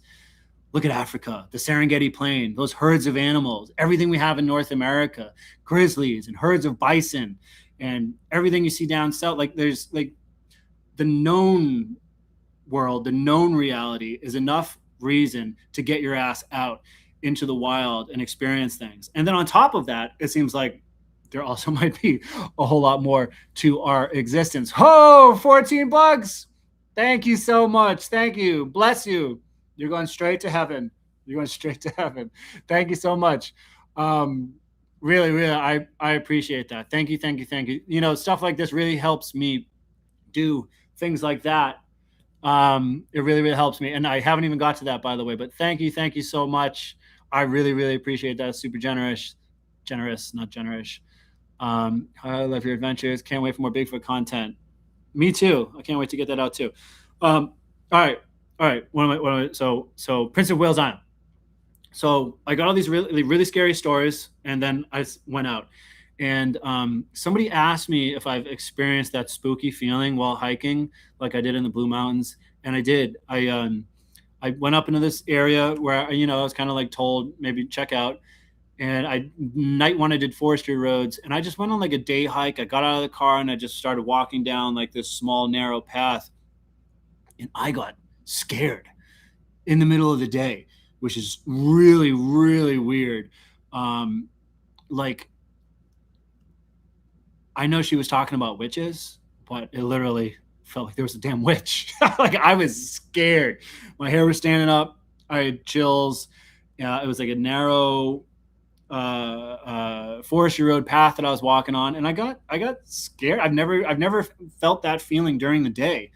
But anyways, after that, I ended up staying down on a estuary. So like, saltwater mixing with fresh water. And it was just a wildlife rich. For a wildlife lover, it was a dream come true. But it was also an area where, they're supposed to be. And obviously, if Sasquatch is, resourceful and getting fish out of the river, whatever it is, just like the rest of the wildlife in the area, they would be there. And that place was wild. Bald eagles, seals moving up and down the river. There was a ton of wolves on that island. And something may or may not have semi gone down there. That was where something kind of weird happened. And then the next day, I faced my fears. Okay. What's the scariest? What are the thing that I always talk about being like the scariest night of my life was the night that I had that boat take me out to Clayoquot Sound and drop me off alone. Um, I did it again. So I hired a boat to drop me off alone off the coast of Prince of Wales Island at a location where a fisherman told me that they were anchored in the bay and they were therming on the coast looking for wildlife, and he saw something staring at them from behind a tree and then would go back. So I hired a boat to take me out there and leave me there alone. Pulling in, it looked like Skull Island. It was so incredibly intimidating, and I was shitting my pants doing that because I had full PTSD from the scariest night of my life. So I was just like, hey, the idea of having a boat drop you off, that's great. That's awesome. Remote camping, there's nothing better. It's only because I had that specific experience that I was really, really nervous. And went for it. And so that was my final night on Prince of Wales Island. Hired this awesome dude, Nick, from Lone Eagle Charters. I think that's what it's called. I think that's what it's called. I quadruple checked with him. Lone Eagle Charters out of Craig on Prince of Wales Island. Awesome dude. I think he was a Haida guy, and just badass dude. There's so many stories to all this, but I'm trying to get through it. What else is there? All right, so then we finish with the craziest shit of the entire 7 weeks, 2 months, whatever it was. So I wrapped up my Bigfoot stuff, and then I go up to interior Alaska. Oh, so when Nick picks me up on the boat, he's like, "You want to do some fishing?" So we do some fishing, and I caught like a rockfish. For whatever reason, they call them red snappers, but they're really rockfish up there. He had some, I think, coho. He had some king salmon that he had already caught at like 4 a.m. It was awesome. Great time. Bald eagle comes swooping into the boat. That's what I'm saying. Like every day, once I got to Alaska, was like, it was hard to comprehend. Just things you're not experiencing on a daily basis. A bald eagle trying to steal your fish, you know? So I caught the fish, and right as I'm catching the fish, like I told Nick, the dude with the boat, like he was like, I told him, dude, like, I don't think I can, the whole floor of the boat is covered in blood. I was like, I don't think I should be getting fish on me because I have to go to King Salmon tomorrow. I'm going to Katmai. I'm going to the capital of grizzly bears, like tomorrow. I don't think I can smell like fish. Like I don't have time to change. I don't have time to do laundry or anything like that. And so like, I think he had like a spear that I like held up the fish with. But I started getting paranoid that I was going to the brown bear capital of the world the next day after smelling like fish guts. What was my favorite part of the trip? That one, just because of the accomplishment to be done and to not have died. $5 from Rick. $5 from Rick, dude. I appreciate that, man. I appreciate everybody's generosity. I appreciate anyone just being here, listening to me ramble for 3 hours. But Rick, man, that's awesome. Thank you so much. I really, really appreciate that. And like I said, the money that I've been making from YouTube just is what allows me to go back and continuing to do crazy stuff. So thank you so much to people like Rick and everybody else who helps out, and just anyone who's here joining in on the chat. One of the videos is going to be up. The first video comes out not this Sunday, but probably the next Sunday. $20. Ho-ho! Woo! I don't know what that dance was. Takes brass balls to walk into some of the places in the day, much less wander around those trails late at night. Deep respect, Mike. Thank you so much. $20. Holy guacamole. That's like an IMAX ticket these days. I won't be using it on an IMAX ticket. Don't worry. Wow, thank you so much. $20. Seriously, that's really awesome. I'm telling you, these things turn into telethons from the 90s with people frantically answering phone calls in the background. But let me just try and stay focused and tell some stories. But thank you, everybody. All right, so after Prince of Wales Island, this is when things get crazy. This is when things get fucking crazy. Anytime that I go anywhere, I'm really excited to see a grizzly bear. like, and if you go away for a week, that's the most exciting part of the trip, right? If you have that one moment where you see a grizzly, that's the moment that sticks with you for the rest of your life. What if you're only seeing grizzlies all the time? Then it gets a bit much. So Alaskan coastal brown bears are a subspecies of grizzly bears. They are the biggest subspecies there is. They are absolutely enormous, like the Kodiak brown bear. It's a part of the Kenai brown bear subspecies of grizzlies. Now they're a lot bigger than the interior grizzlies, and because of that, or they're bigger because they're always feasting on salmon. They have such great access to constant food, so they just get humongous, and then they mate with humongous bears, and then they give birth to big bears. And it's just over time, it created its own subspecies of enormous subspecies of grizzly bears, and they call them brown bears. But they're grizzlies, but they just call them brown bears. So I went out to Katmai. So from Prince of Wales Island, I went back to Ketchikan, and from Ketchikan, I island hopped. I thought I had a nonstop flight to Anchorage. Very foolish. It was more of a 8-stop trip to Anchorage, stopping at every little Alaskan coastal town on the way. I should have known when it was like a 9-hour ETA. And we finally get to Anchorage. And then I flew to King Salmon. King Salmon is a weird ass place. King Salmon is a lot like, what I'm experiencing in Southeast Alaska. It's just like there's nothing there. It's a shed. It's a shed with a one or two other sheds, and that's it. The boss is bigger. Is the boss Canadian Rockies? Is that the boss? And let me tell you something. I bet you he's not bigger, but he might be. He might be. I'm just saying that without really knowing. If the boss is that Canadian Rockies famous grizzly, but these coastal brown bears can be 10 feet tall when they stand up, weighing 1,500 pounds. They are enormous. So I go out to Katmai. From King Salmon, I hired these people who took me out to a water taxi, and from the water taxi, you go across. I think it's Brooks Lake, and from Brooks at the end of Brooks Lake, you get to Brooks Camp, which is a really, really famous, probably the hardest to get campground reservation, or even any type of reservation in the national park system. It's impossible. They sell out the second that they go on sale in January. I was only able to get it because some slots open up at the last second. So I was like, okay, I'm looking to do like something crazy with brown bears. Like, let's do it. Like that's where Katmai has the highest concentration of brown bears in the world.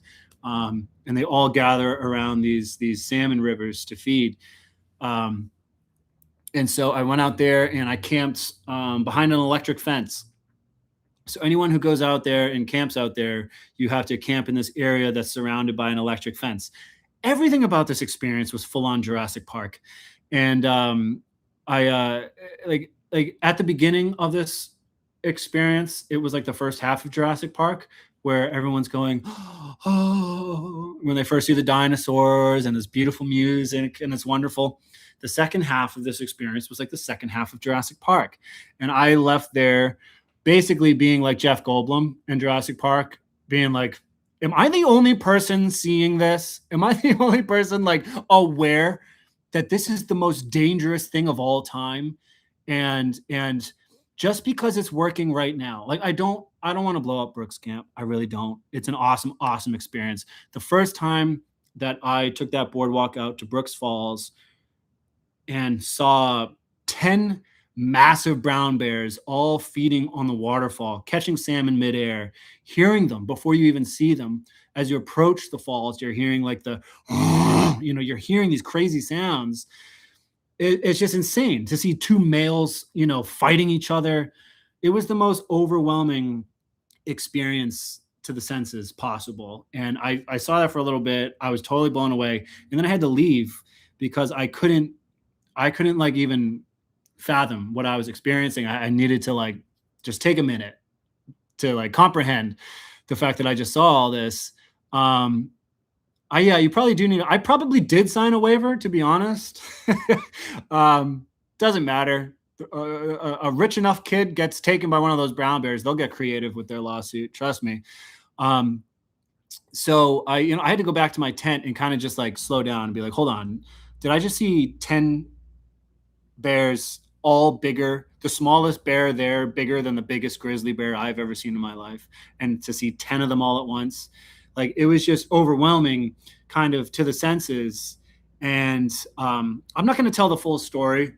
So like a lot like with 6 weeks out west, like I didn't want to talk about Vancouver Island Sasquatch. I didn't want to talk about some of the stuff that happened because I just want to leave that a lot of these experiences. And by the way, I have skipped a lot of the details from other trips because I just want them to be revealed in the videos.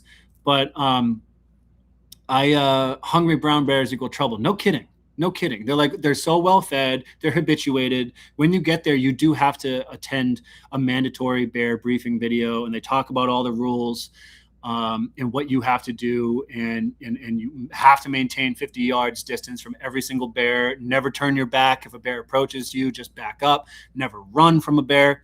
And I'm like, okay, what happens? What happens when this place? Luckily, it's hard enough to get to that it keeps a certain type of tourist out. But you have the people camping there, and then you have like a couple cabins that they rent out to like people who are spending 2,000 a night, spend 2,000 a night, stay in a rustic cabin all ripped up on the outside by brown bears. but hey, that's pretty cool. And then they have these float planes come in for tours, people spending $1,500, whatever it is, to come in and see these bears at Brooks Falls, and then they leave at the end of the day. But what happens when this reaches a certain demographic of tourism? What happens when this reaches the people I was seeing in Banff, at Moraine Lake, at all these other places, who are like holding balloons and licking ice cream and going up and dancing with bears? Like, what happens when those people, the ones you see in Yellowstone who get out of their car and run towards a bear to take a selfie with it, what happens when they get out to this area? That combined with a bad salmon run. Right now, the salmon are running, but there's bad years. There's bad years. And guess what? There's too much money involved.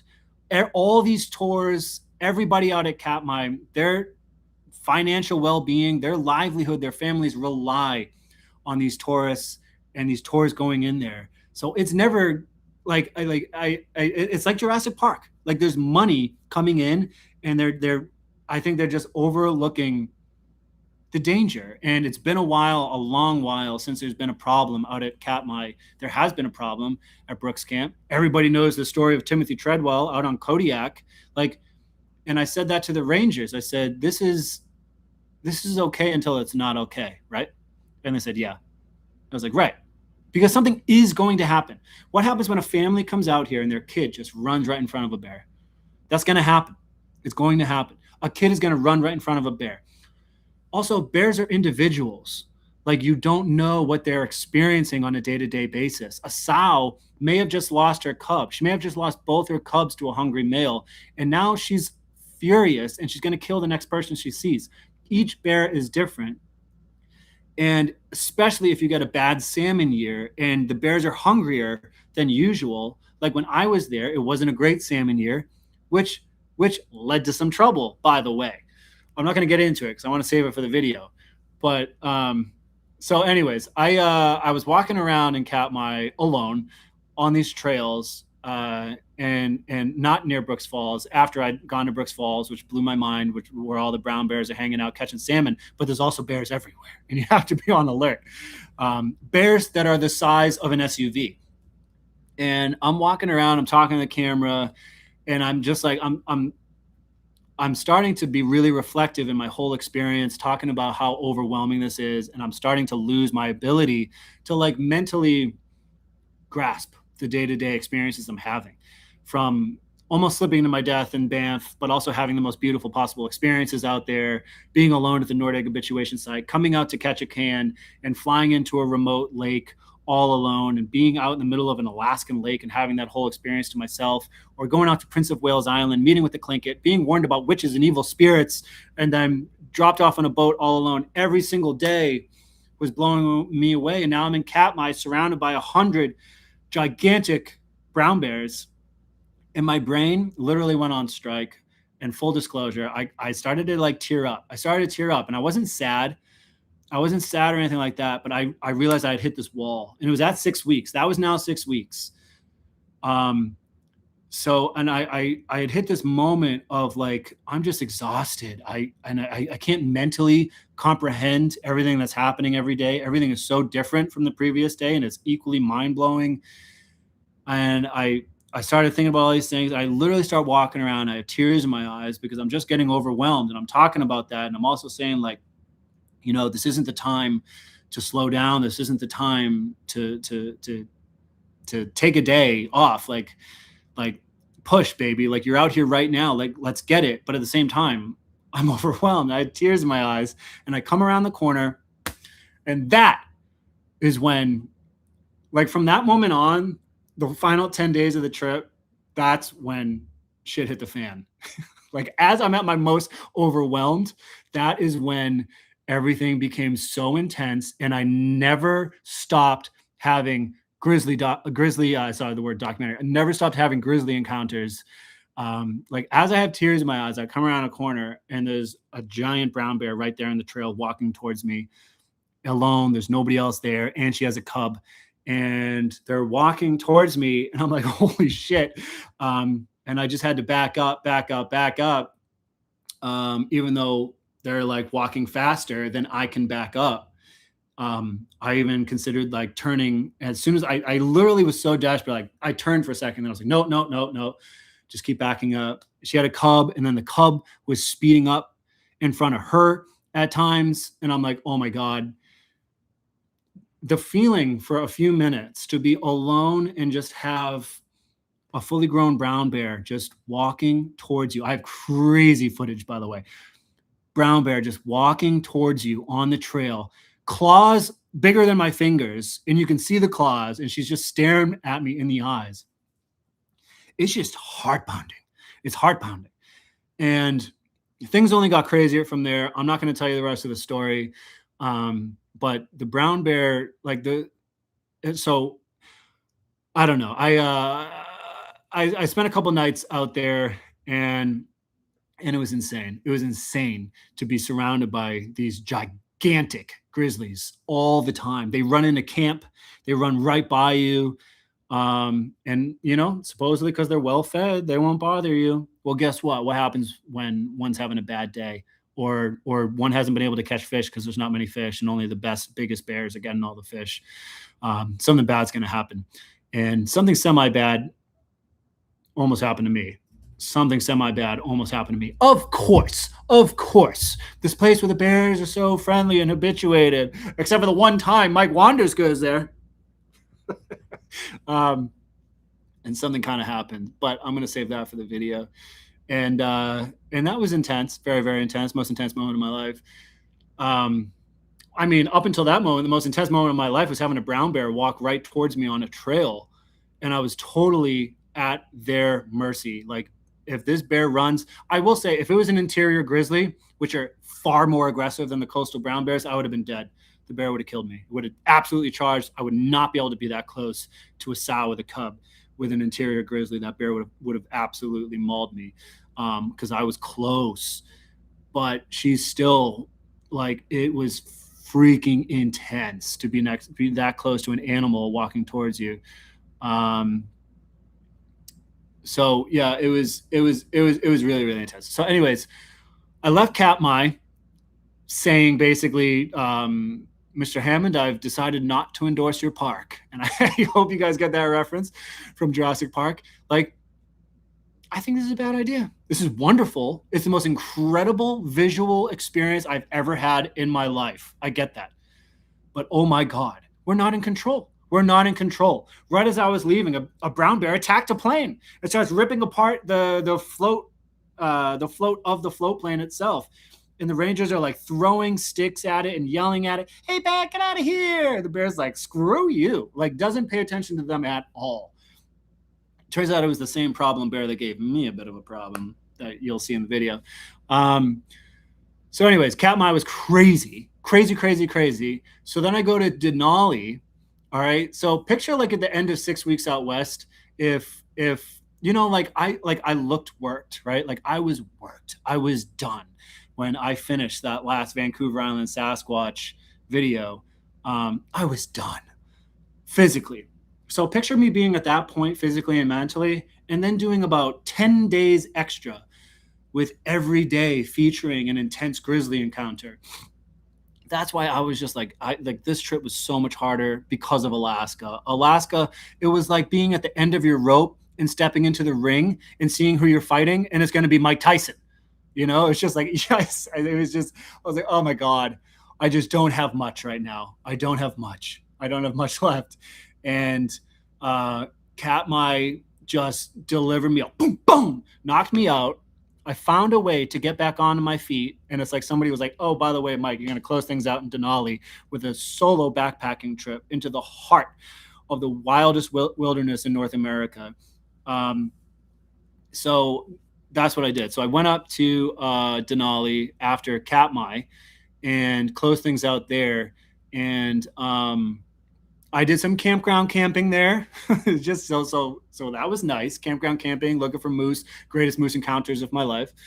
Great footage. But then I did a backpacking trip to close things out, and here we are 2 hours later, finally talking about this.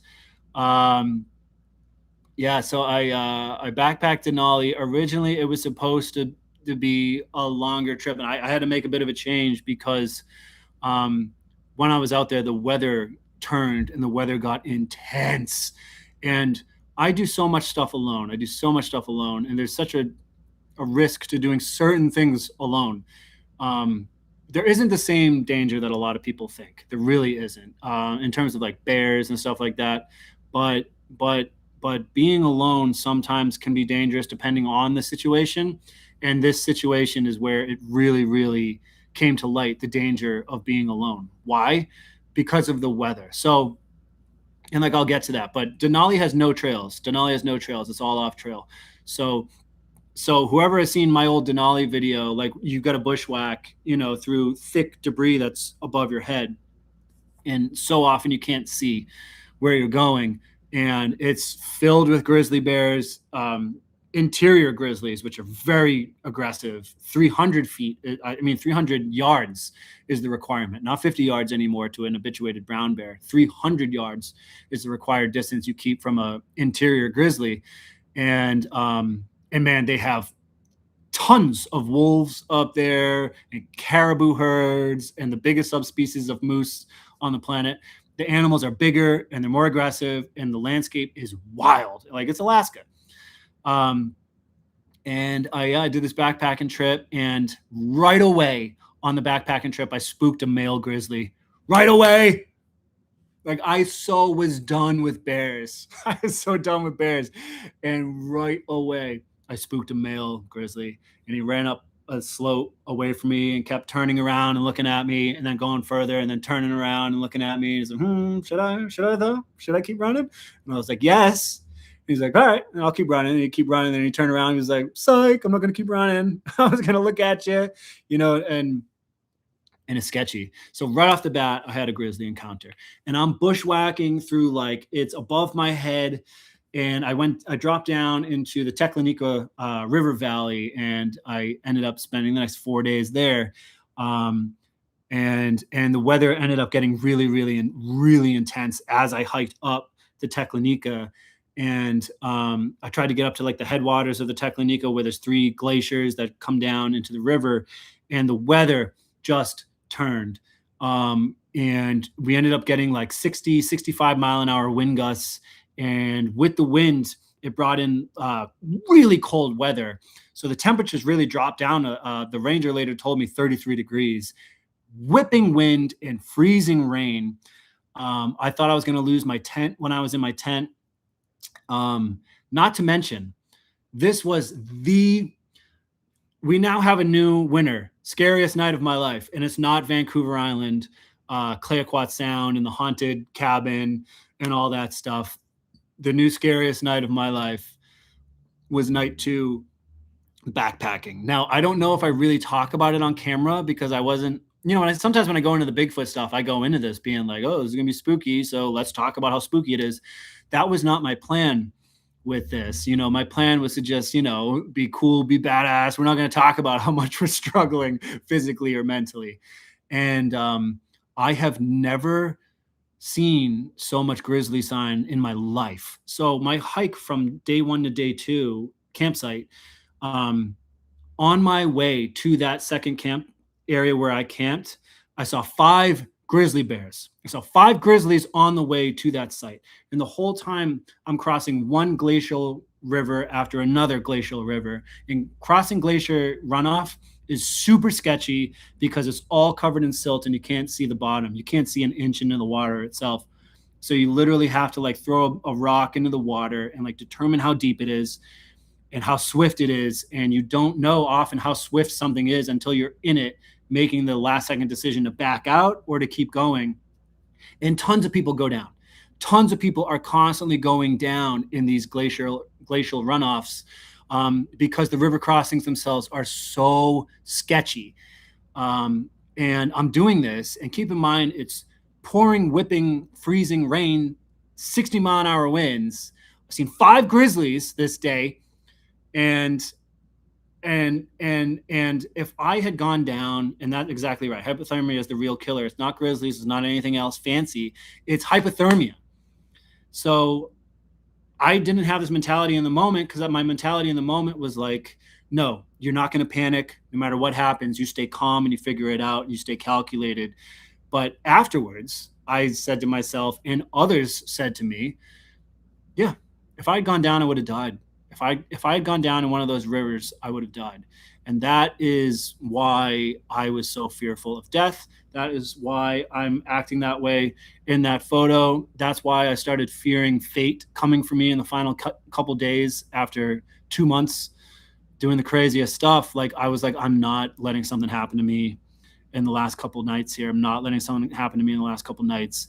Because originally it was supposed to be like, I think like a 6-day solo trip. I shortened it to 4, but that's because of the weather. So I go out to the second campsite after seeing 5 grizzlies, after crossing one sketchy river after another. Each time you make it to the bank on the other side of the river, you're celebrating because like you don't know if you were going to go down. And I get up to this area and the wind is whipping. So I want to camp on the riverbed because that's flat and open and you can see bears if they come near you. However, the wind was so strong that I needed some protection from the wind. So unfortunately, I had to camp up in the willows where I did not want to camp because the willows are the favorite hangout spot for grizzlies. And I can literally see a sow with 2 cubs right up there on the slope above these willows. And I had to go camp in the willows because if I camped down on the bank, I would have lost my tent. My tent would not have held up in those winds. I needed some protection. I've never seen so many grizzly tracks in my life. I have camped in the sketchiest places in Yellowstone and whatever it is, Glacier, the Canadian Rockies. It was nothing compared to how much grizzly tracks and fresh scat and digs and sign I was seeing everywhere. Like this is not a place you should camp. I saw hundreds of wolf tracks. I could not believe how many wolf tracks there were. It was just the sketchiest place for me to stay ever. And then add in 60-mile-an-hour winds and whipping freezing rain and my tent just going all night. It was petrifying. And of course, knowing me, I had a ridiculous ghost dream that night. So I got like 2 hours of sleep, worst night of my life. Forget the Clayoquot Sound experience. Like this is the new worst night of my life. And yeah, it was just brutal. And the third night was also brutal. Because then the new storm had moved in, so I had to deal with that storm for the rest of the trip. And so and then the wind was like whipping my bag as I'm out on like trying to cross these rivers. Like if I didn't have my tripod, I couldn't film myself crossing the rivers because I needed that third stabilization. So I would have to stab the tripod in the ground ahead of me and just sidestep it and then stab it again. If I didn't have the tripod or something to stabilize myself, there's zero chance you can make it across these rivers. But it's that hard to stabilize, and you have whipping wind that's like pulling your pack like a sail. Like, and if I had gone down in one of those rivers, I wouldn't be here today. Why? Because if you're with someone else, you go down, they still have some dry clothing they can share with you. They still have some dry clothing they can share with you. Even if my shitty dry bags held up and protected the clothing that isn't really supposed to be submerged. If your pack stays submerged, your stuff's wet. Like there's a chance. And I did everything I could. I really dry bagged everything inside uh, like a trash bag, trash compactor bag, and I did everything I was supposed to do. But still, if that thing stays submerged, like forget it, it's going to be soaked. But even if it held up and stuff was dry, and I desperately get back onto a bank and take my stuff out and try to put on some dry clothing, guess what? It's pouring rain. It's pouring rain and it's freezing cold. I would have had not much time to figure something out, and I would have had to try and bushwhack 2 days up a mountain to get to safety. I would have died. So like that was really, really, really, really sketchy. Gonna drop for a shower beer. Lane, you've been here the whole time? Wait, by the way, I tried the shower beer. I agree, it's a top 5 beer. It's a top 5 beer, maybe top 3. After we were talking about the power of shower beers. Stoked for the Slough Creek video. Yeah. Lane, I feel like you haven't been paying attention. I feel like you just hopped back in at the last second and made a comment, and I don't think you've been paying attention to the last hour. And I think that's accurate. I think that's accurate for me to say. Everyone go check out Lane Comfort's channel, Lane's World, most legit backpacker there is. He and I did a cool video, or a cool couple videos and experiences together. But anyways, Denali had me worrying that I was actually going to die. And to the point where when I finally got back to this moment here and I got back up to the park road, which was my destination because a camper bus picks you up, I had to climb up this slope to right here, put my arms in the air, screamed in celebration. And when I called Maggie, when I got back into service, I cried. I broke down into tears because I was kind of nervous. I think it was like 70% the fear of fate. Like, oh, hiker dies 2 days before he reunites with his wife. You know, I just feel like that would be such a story, such a headline for me to like go a couple days ahead of time. And there were actual things happening. The sketchiest grizzly stuff ever, sketchiest wildlife location I've ever camped in my life, plus the weather. Man, I felt like fate was coming for me. I did question your Bigfoot belief. I did raise the pitchforks too. Hey, call off the dogs. Let Lane be. He's a good guy. He's a good guy who will find Bigfoot on his own time. So I missed so much, but I'm sorry. I've missed so many comments, guys. I'm so sorry. We're 2 hours into this. I'm gonna start answering some questions. I'm so sorry to everybody that the questions I haven't answered. Tori in Oregon. I don't know if you're still here. I want to know if you plan on making this type of trip an annual event. Yes. Just kidding, Maggie. I only said that to upset Maggie. You're here. What's up, Tori in Oregon? No. I can't do this every year. I can't even 6 weeks. I can do like some 3-week trips, 3 weeks. I can't do something like this every year. It's definitely a great way to put together a bunch of content, but there's other ways to do it. You know, I can do like several weeks at a time or whatever it is and just maximize your time. But it's just too dramatic, like for me to have a wife and everything and to leave them for that long. And I just felt so much, guilt about doing that. Bugsy, I don't know. Bugsy 1755 says, when are you going to do the high peaks?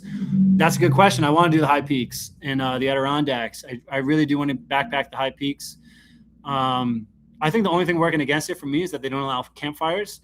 I'm a big campfire guy, but yeah, I'll do it at some point. In the next couple of years, probably. Ben 22904, do you 100% believe in Bigfoot? Listen, I don't 100% believe that I'm actually here right now. What if I'm a simulation? Nothing is 100%. I don't 100% believe in Bigfoot. I would say 95%. But what I always tell people is like, gun to my head, I die if the answer is wrong. I say Sasquatch exists.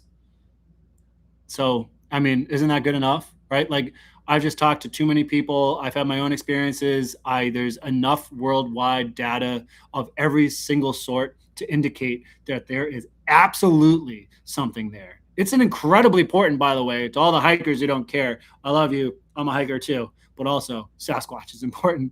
What else? What else? 22 MLJ asks, I want to know if you had any encounters with Bigfoot. So we got a lot of Bigfoot questions here. I want to know if you had any encounters with Bigfoot. I'm also interested if anything that has to do with the natives. So there may have been something that happened on Prince of Wales Island. I know a lot of Sasquatch diehards who would be like Bigfoot, Bigfoot, Bigfoot. It was something that probably shouldn't have happened. And it's not something that I experience when I'm just out backpacking.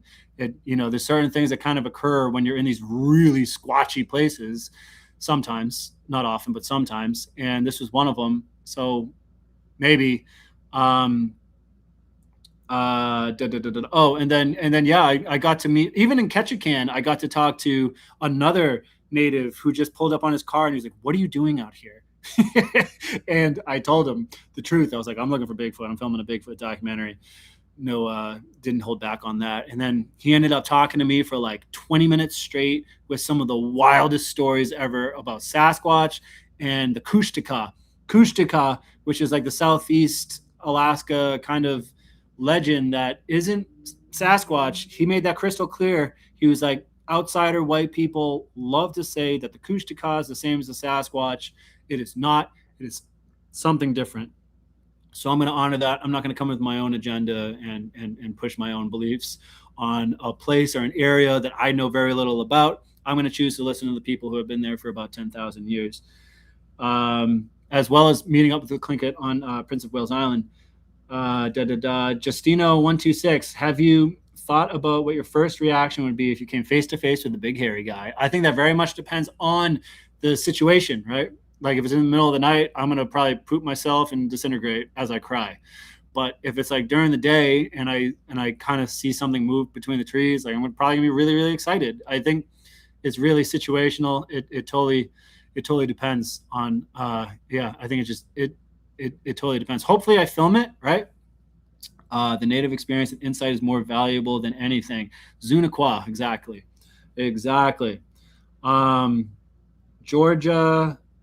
Georgia Nasea? Is that your name? I don't know. Where do you find the courage to do all these night camps alone?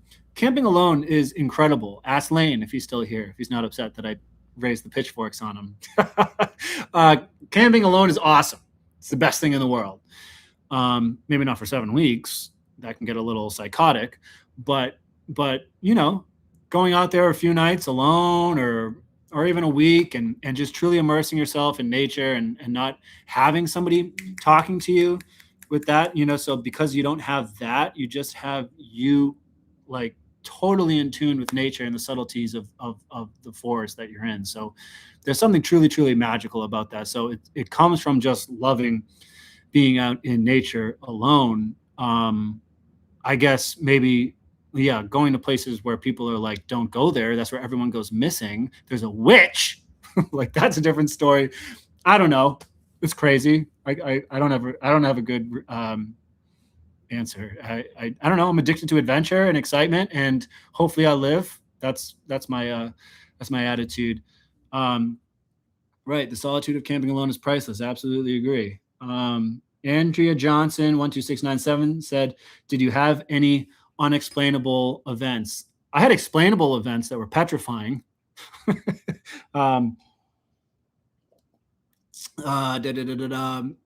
Unexplainable. I had something happen on Mount Shasta.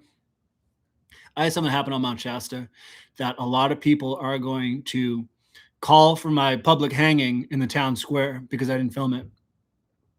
Just the way it goes. But something happened out there that was odd. And but I will say, gun to my head, I say Sasquatch exists. With this situation, I would say gun to my head, I would say it was something explainable.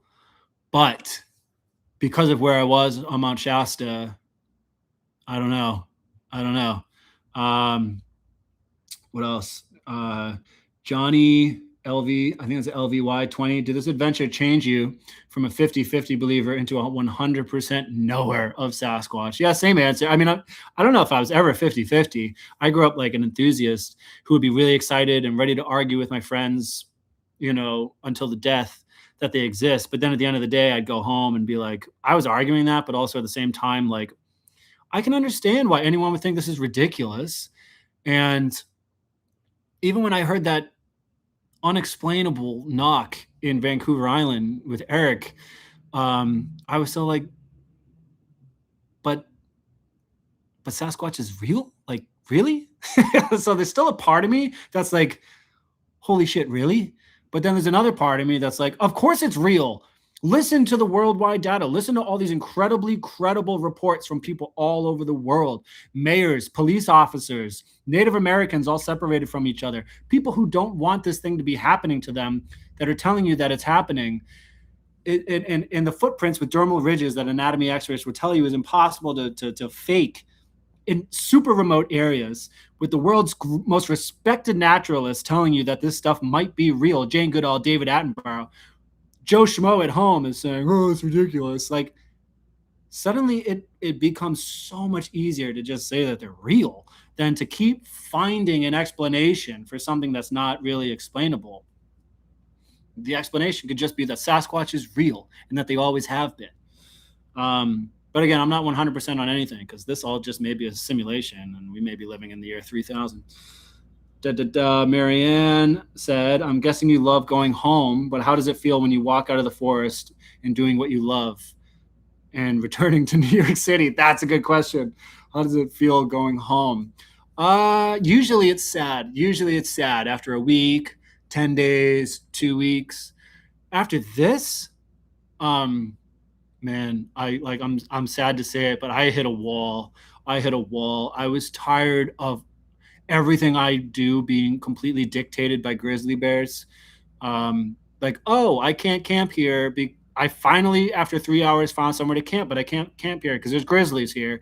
I can't go filter that fresh water because there's a sow with 2 cubs right above it. Or like, if for me to go from here to there, I might die because I'll fall into that river. Like, sometimes it's just kind of nice to not be in that.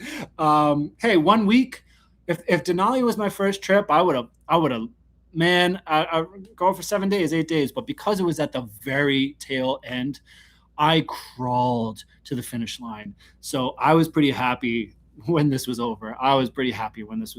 But just give me a few days. I'll be ready to go back out. What up, Mike? You're doing my bucket list. Hey, thanks a lot. Appreciate that. Stephen McCormick. Why not hike with a firearm? That's a good question. So, well, let me ask you this. What do you want the firearm to protect me from? What do you want the firearm to protect me from? Because I've considered it when I'm up on these sketchy forestry roads because of people. I think people are such a danger. And if somebody comes up to your car and there's nothing you can do, like, yeah, people go missing all the time for that reason. So it would be nice to have a firearm for that reason. I'm a big believer in, listen, a rifle, like that'll help you with a charging grizzly. But I can't carry an effective firearm with me when I'm backpacking because it's just too heavy. You carry a pistol, guess what? Pistol's not going to do shit. It's not going to do shit. And even like a good rifle that is going to do something, you have to understand that these things happen in 2 seconds. Usually a bear attack happens because you spooked them. Well, you spooked them because you got too close. And if you're too close, you now have 2 seconds to react. So, man, you better have that rifle ready to go and you better not miss. And then even many times when you shoot them, they still keep coming. I'll tell you what, those big brown bears would have kept coming. Those big brown bears would have kept coming for sure. Bear spray doesn't work all the time, and I know that, but neither do guns. Ask Steve Ranella how he reacted when he was charged by a Kodiak brown bear. Just froze. He just froze. So I can understand that, like having a firearm if it helps you sleep at night, and if it helps me, and it would help me, I would feel better about it. I'd feel better if I had something with me, and I'd probably be able to sleep better. Um, but the truth is, when something happens and you have a big monster charging at you when you're not prepared, you're not ready to go. Unless you're walking around like the fucking hunter from Jumanji, just, you're not doing that. You're out there for a week. You let your guard down. You put your firearm down like Steve Ranella did, and he froze and had a Kodiak bear just charge him. And nobody, like, you spend all this time thinking about what you're going to do when a bear charges you, and then you don't do it. You don't do it. So what do? I just keep my hand on the damn safety of a bear spray, and I walk around with it, and I'm just ready to go. And I think it might put me in a slightly better situation. Now, I do think it would be helpful with people up in sketchy forestry roads. So if it's protection from people, I'm with you. Anyways, that's my rant on firearms that everybody asked me about, and I'm ready to debate anybody on it, especially Alex Petikoff, who tells me all the time to bring a firearm. But I'm telling you, man, it's literally just for your own mental well-being. It's just for your mental well-being. And it's not going to do anything to Sasquatch, by the way. Like, there's no point to do that. Like good luck shooting a Sasquatch. There's like 6 more behind you that you didn't know were there. Good luck. Anyways, Bonita Wilcox, it's her birthday. I made a note of that. I don't know if you're still here, but I said happy birthday to you earlier. Lol Surprise 2181 said, how come you never take a fishing pole with you? That's a good question. It's just another thing. I have no downtime when I'm out in the woods backpacking, whether it's Bigfoot stuff or whether it's the backpacking stuff. I feel like I never have like 2 hours where I'm like, man, it'd be nice to have like a fishing pole. I see lakes and rivers for sure where it would be great. But I just feel like whenever I get a couple hours of downtime, I don't want to do anything. But I get it, man. Like those remote lakes are so rich with fish because they're just so remote. I'm not sure if you answered this before. How do you make it through flying with all your gear? Is there any gear you skip the potential hassle and just buy when you land? Well, you can't fly with bear spray and you can't fly with propane. So, I have a Jetboil. Every single time that I land, I took 12 flights. 12 flights is a part of this trip. Every single time that I landed in a new location, I had to find propane. And that became increasingly difficult in these random ass places I was landing in Alaska. So yeah, propane you can't fly with, and you can't fly with bear spray for very obvious reasons. It's a very easy way to down a plane. Bentley Art 27 said, "Did you see anything scary?" Yes. Yeah, definitely. 100 grizzlies. They were all very scary, each and every one of them. Did I see anything scary?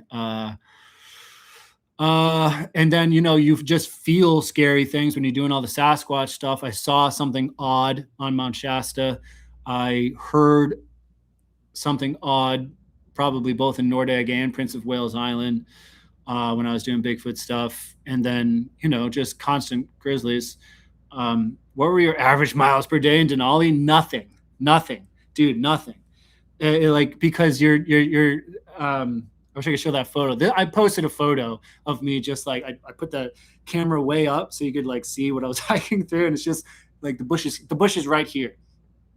And so like you either have the option of just trying to punch yourself through like thick bush, unless you're up in the tundra.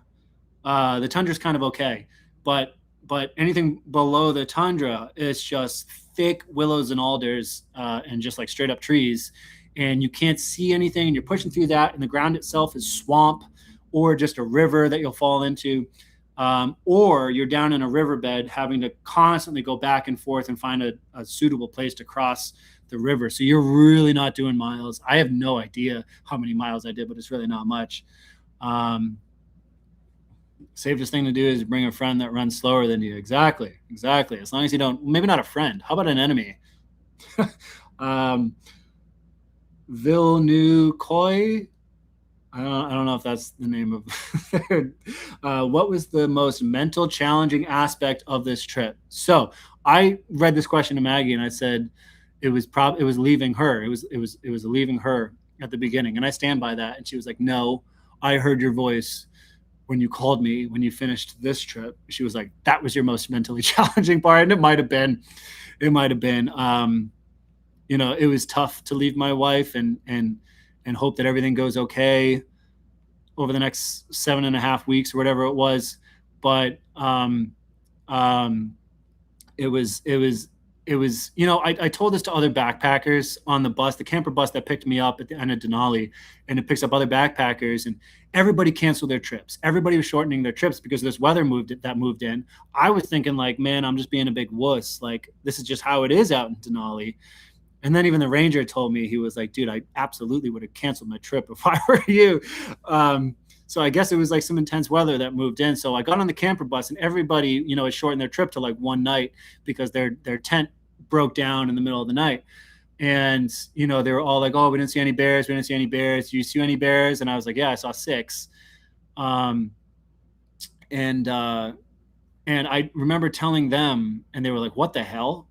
Suddenly, like, I didn't even want to talk about bears. I was so done. And suddenly I was like the center of attention on this like bus, having to tell all these stories as I sat alone in the back of the bus. But I remember telling them like, hey, when you're hiking, even though that's when you're more likely to spook a bear, there's still like a feeling of control that you have, right? Like, because you can maybe make the right decision. You have choices, you have options that you can, like, you can do something. You can go this way, you can go that way, you can make a noise, you can back up. But when you're in your tent in the middle of the night and you're thinking about Timothy Treadwell and you're thinking about all these other people, whether it's that couple in Banff, all these other people who didn't think that they were going to be that statistic, you start fearing, am I going to be that statistic? And you're just sitting in your dark tent as the tent is rustling and whipping with wind and rain. And I know that I'm literally camped on top of grizzly tracks, and you just feel like a sitting duck. You just feel like a sitting duck. And so that might have been the most mentally challenging part, was to just get through those couple nights where the storm had moved in and there were no other hikers around because everybody bailed. And all I'm seeing is fresh grizzly sign everywhere, and 6 total grizzlies over the span of the first 2 days of that Denali backpacking trip. Like, that was probably the most mentally challenging part. Or some of those brown bear run-ins I had. How do we know you aren't AI? You don't know. And guess what? I don't know either. I really don't know. The places you go are breathtaking. They really are. They really are. It's insane. Like, I don't take this stuff for granted, and it's all thanks to you guys. I could be doing this stuff every now and then, but because of the support I'm getting from people on YouTube, it allows me to quadruple down on this stuff and just continue to push the envelope and go do crazy stuff. What did you eat when you got home? That's a good question. So I ended up meeting Maggie in Aspen, and I think it was done as like a bit of like a transition to transition me back before we get to New York City. Like, I can't just go from this to New York City. So we tried a bit of a transition in like a mountain town, but that's also like really nice. But I don't think it really worked because it's literally just the fancy New York crowd. But the food was incredible. So what did I eat? Ate like a pig. Chicken parm, pizza, spaghetti bolognese, cacio e pepe, all kinds of desserts, ice cream, 1,000 beers, you name it. Food storage strategy. So I always use an Ursack. I would recommend an Ursack to anybody except for those damn elitist Sierra folk who don't accept the Ursack as acceptable bear storage, and you have to carry a bear canister. So because of that, I always bring tons of food. I bring tons of food, and I bring a good amount of whiskey, because I believe in having a great time out there, and food and whiskey are important parts of that. So I all my food wouldn't fit into one bear keg. So I rented 2 bear kegs, which, by the way, was a huge mistake. And my pack ended up weighing a gazillion pounds on that first Sierra backpacking trip. But yeah, I normally use an Ursack if there aren't some crazy rules in place. Would a Sasquatch group migrating from food source to food source try to avoid areas with such a healthy brown bear population like in Alaska, from what you saw and felt or foraged? Yeah, that's actually a good question. I would think like in a place like Katmai, they could totally be there because Katmai is the wildest damn place I've ever seen in my life. It's not just like the Brooks Falls area. Like it's just an expanse. Like there's moose, lynx, tons of wolves. Like that place is wild. Um, so yeah, and same thing with Denali. Like, there's probably Sasquatch there. People like me and everybody else probably just don't talk about it because there's so many very real, well documented animals that are constantly in front of you that you have to pay attention to. But would they be there or would they avoid it? That's I would think like why? Yeah, why they probably don't go to Brooks Falls? Why? Because there's on any given day there can be 20 or 30 brown bears just depleting all the salmon. And I'm sure that they can access certain areas. They're still smart, right? They're supposed to be really, really smart. So I would just think they would have another resourceful alternative instead of going to the brown bear capital of the world. Um, your editing is top notch, brother. Kidding about AI. Thanks, man. I appreciate that. Do you feel that Sasquatches would compete with bears for resources? Wait, is this the question that I just heard, or is it similar? Oh, yeah. So what I just said, I think, yeah, a little bit salmon, but guess what? There is so much salmon in Alaska. The salmon absolutely everywhere. I could pick up a salmon and just eat it. So it might not require that much competition. Hold on, let me get to more questions. Patrick Conway, have your thoughts? Here we go. Have your thoughts on Bigfoot changed any unexplained experiences? Yes, there was maybe a couple unexplainable experiences. And have my thoughts on Bigfoot changed any? I would say my one thing that is starting to change on Bigfoot, and people aren't going to like me about this, but I don't really care, are tree structures.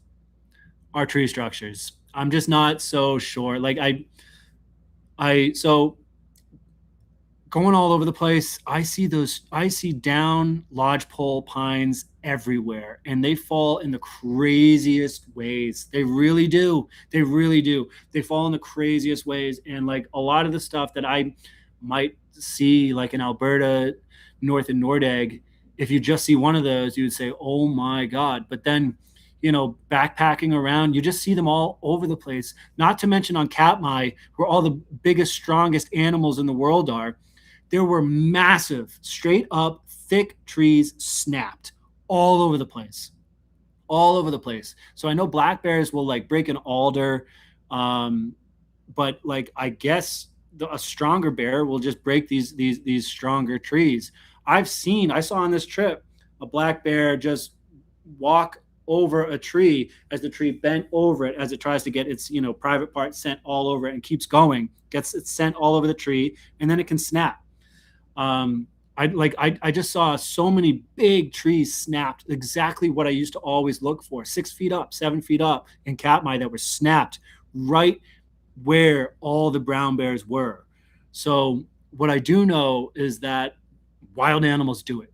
That's what I learned. It doesn't mean the Sasquatch doesn't do it, but I used to go through this always saying like, oh, there's no explanation for that. Like what snaps a tree limb like that? Well, brown bears do. I learned that.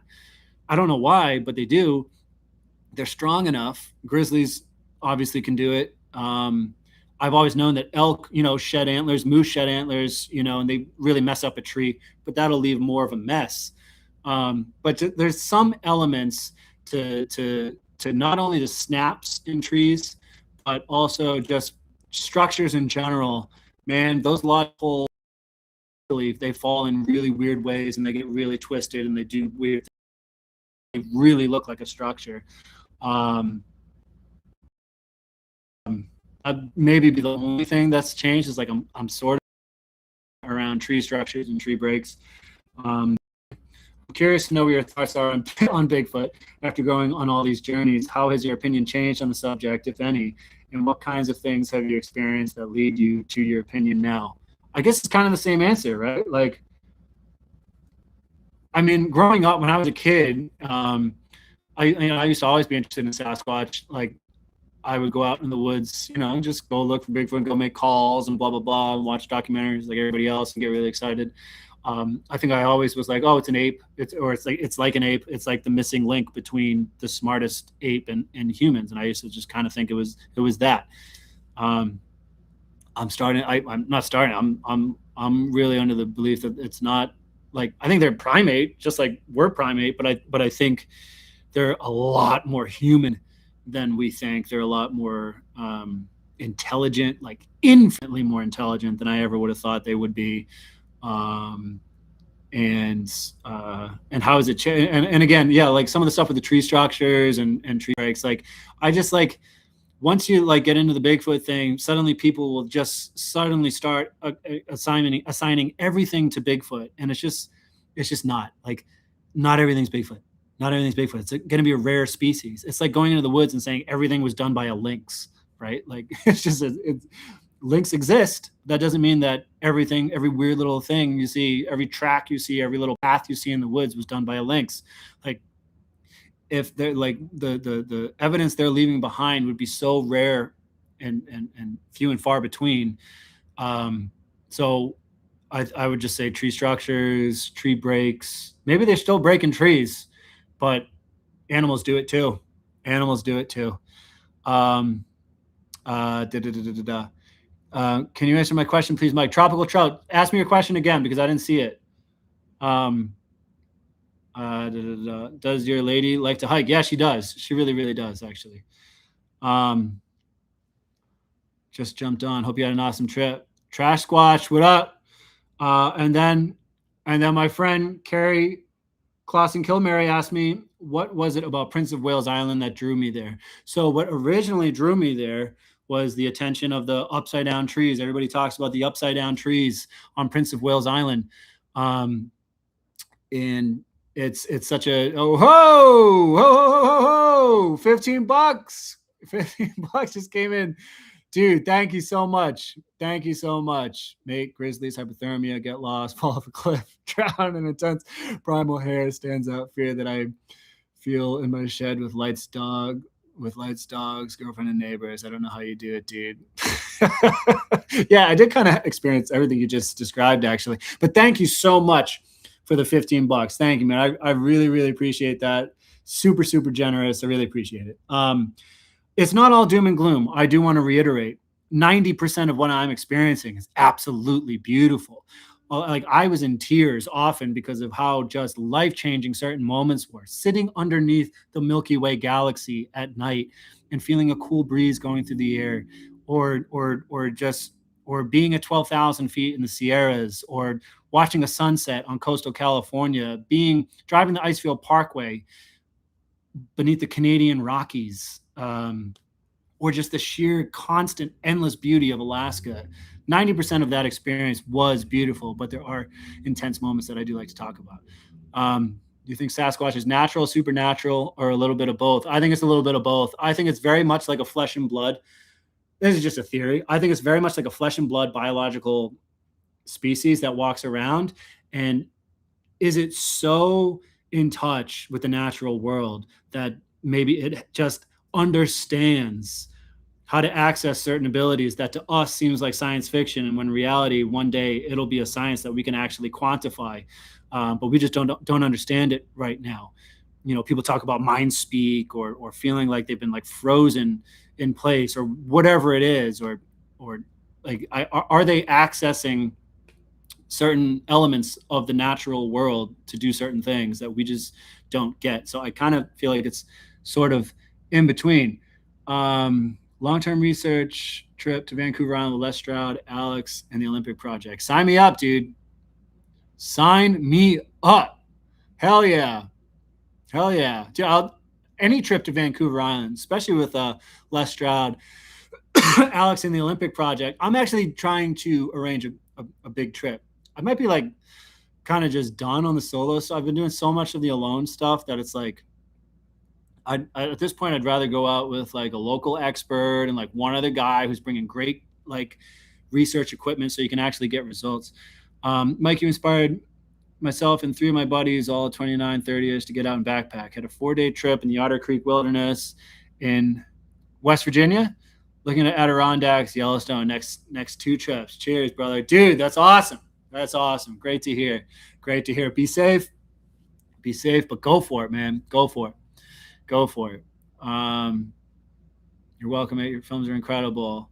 I love the PNW, Banff, Oregon. Hell yeah. Hell yeah. Thanks, Pete, dude. I really appreciate the kind words and everything.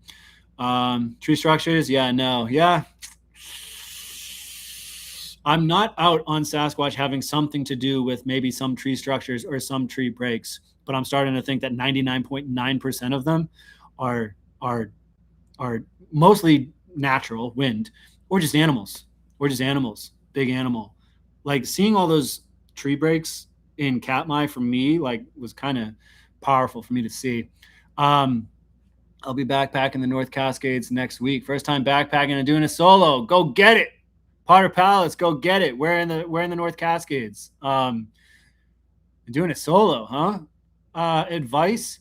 My best advice if you're solo is to constantly say to yourself in your mind, every step counts. Every step counts. Don't take a step off. I know too many people who are looking up at the view, whatever it is, and they trip and something devastating can happen. Just focus on every step. Like just I don't know. Just stay focused, stay heads up. But most importantly, stay present, enjoy the moment. But there's this, you have to like enjoy, appreciate everything that's going on, but you also have to be safe. um, Solitude and freedom of what you do must be spectacular. It is, I agree with that. Whoa, $20 sent in from Tim. You've been a source of inspiration for me, Mike, just like all of us here in the chat. You are a kindred spirit. Dude, thank you so much, man. Thank you. This is crazy. People just sending me money again. Like I said, I need some employees frantically answering telephones behind me. Thank you so much. That really means a lot. Tim Polson, you're the man. You're the man. Um, Dude, that's awesome. That's awesome. Thank you so much. Potter Palace said just Thunder Creek area, and yes, solo Thunder Creek. Yeah, Maggie and I did Thunder Creek. Yeah. Stay on that river the first night. I think there's a few different options, and then just know before you stay your second night. I think there's a good steep switchback that Maggie was pretty infuriated by. I remember it was just like switchback up through the woods. But it's beautiful. It's awesome. North Cascades, being in Washington Woods and backpacking and just getting the hell out there is nothing better, man. So you'll enjoy it. You'll enjoy it. And bring. I would just recommend bringing like a satellite device, whatever it is, Garmin. Some people laugh at that stuff, like Lane and Joey, but hey, that could save your life. Mike's up, bro. Love your show, bro. Appreciate you. I appreciate you big time. Mark Twain National Forest would be a good deal for you too. Not as dangerous, maybe. Yeah, I'm down for not as dangerous right now, by the way. Yes, I have a Garmin. Yeah, bring that. And my other advice is if you have the Garmin, don't have it on your backpack. Or if you do have it on your backpack, when you take the backpack off, have it on your body. Like if you take the backpack off, you put stuff in your tent, don't put the Garmin in your tent. Always have it on your body. If something happens, you want that to be with you and not in the tent. Carrie asked me what was it about Prince of Wales Island that drew me there. It was the upside down trees. It was the upside down trees that originally drew me there. And then I got there and I heard a little bit more about the upside down trees, and I heard a little bit more about Expedition Bigfoot. And my main theme on the Prince of Wales Island documentary that I filmed is that there is no reason to come in and sensationalize Bigfoot anywhere, especially on Prince of Wales Island. You don't need to lie. You don't need to exaggerate things. You don't need to make anything up. Why? Because Bigfoot is real, and that is compelling in and of itself. You don't have to fake stuff. You don't have to like only air the kooky person who said kooky things and then the credible person who didn't say something as dramatic. You're not going to put that on TV. Sasquatch, like it is so compelling. It is so important to the world. You don't need to sensationalize and fake shit. And that's the problem with network TV, is that they have to have something exciting happen. But that's not Bigfooting. That's not what it is. You go out there and 19 times out of 20, like nothing really happens. You just have to appreciate being out there in nature. It's boring. It's typically boring. But if you love being out in the wilderness, it's the greatest thing possible. But that agenda doesn't mix well with network TV because they need something to happen every episode. So I learned a lot about, sensationalism and network TVs going to these places and selling you a bunch of bullshit when they don't need to, because because guess what? The subject is real. It's a lot more boring than you think.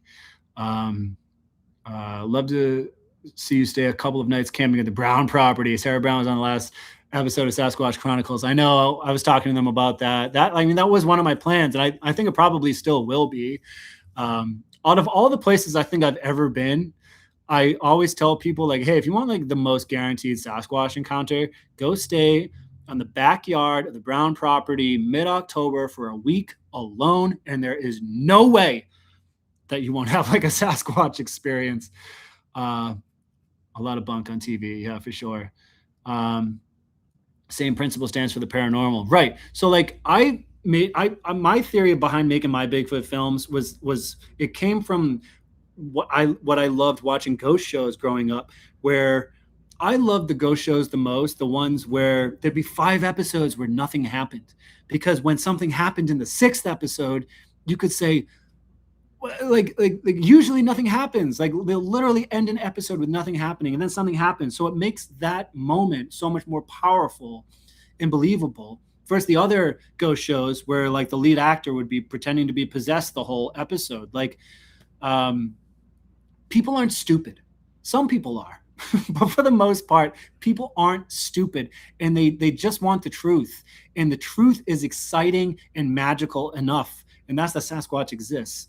Oh, $5, $5. Hope this helps, bro. It does help. Thank you so much, man. Really appreciate that. Thank you, thank you, thank you, thank you. You will also be rewarded in heaven. Thank you. Forest Ninjas, says Bruce Beaver. Absolutely.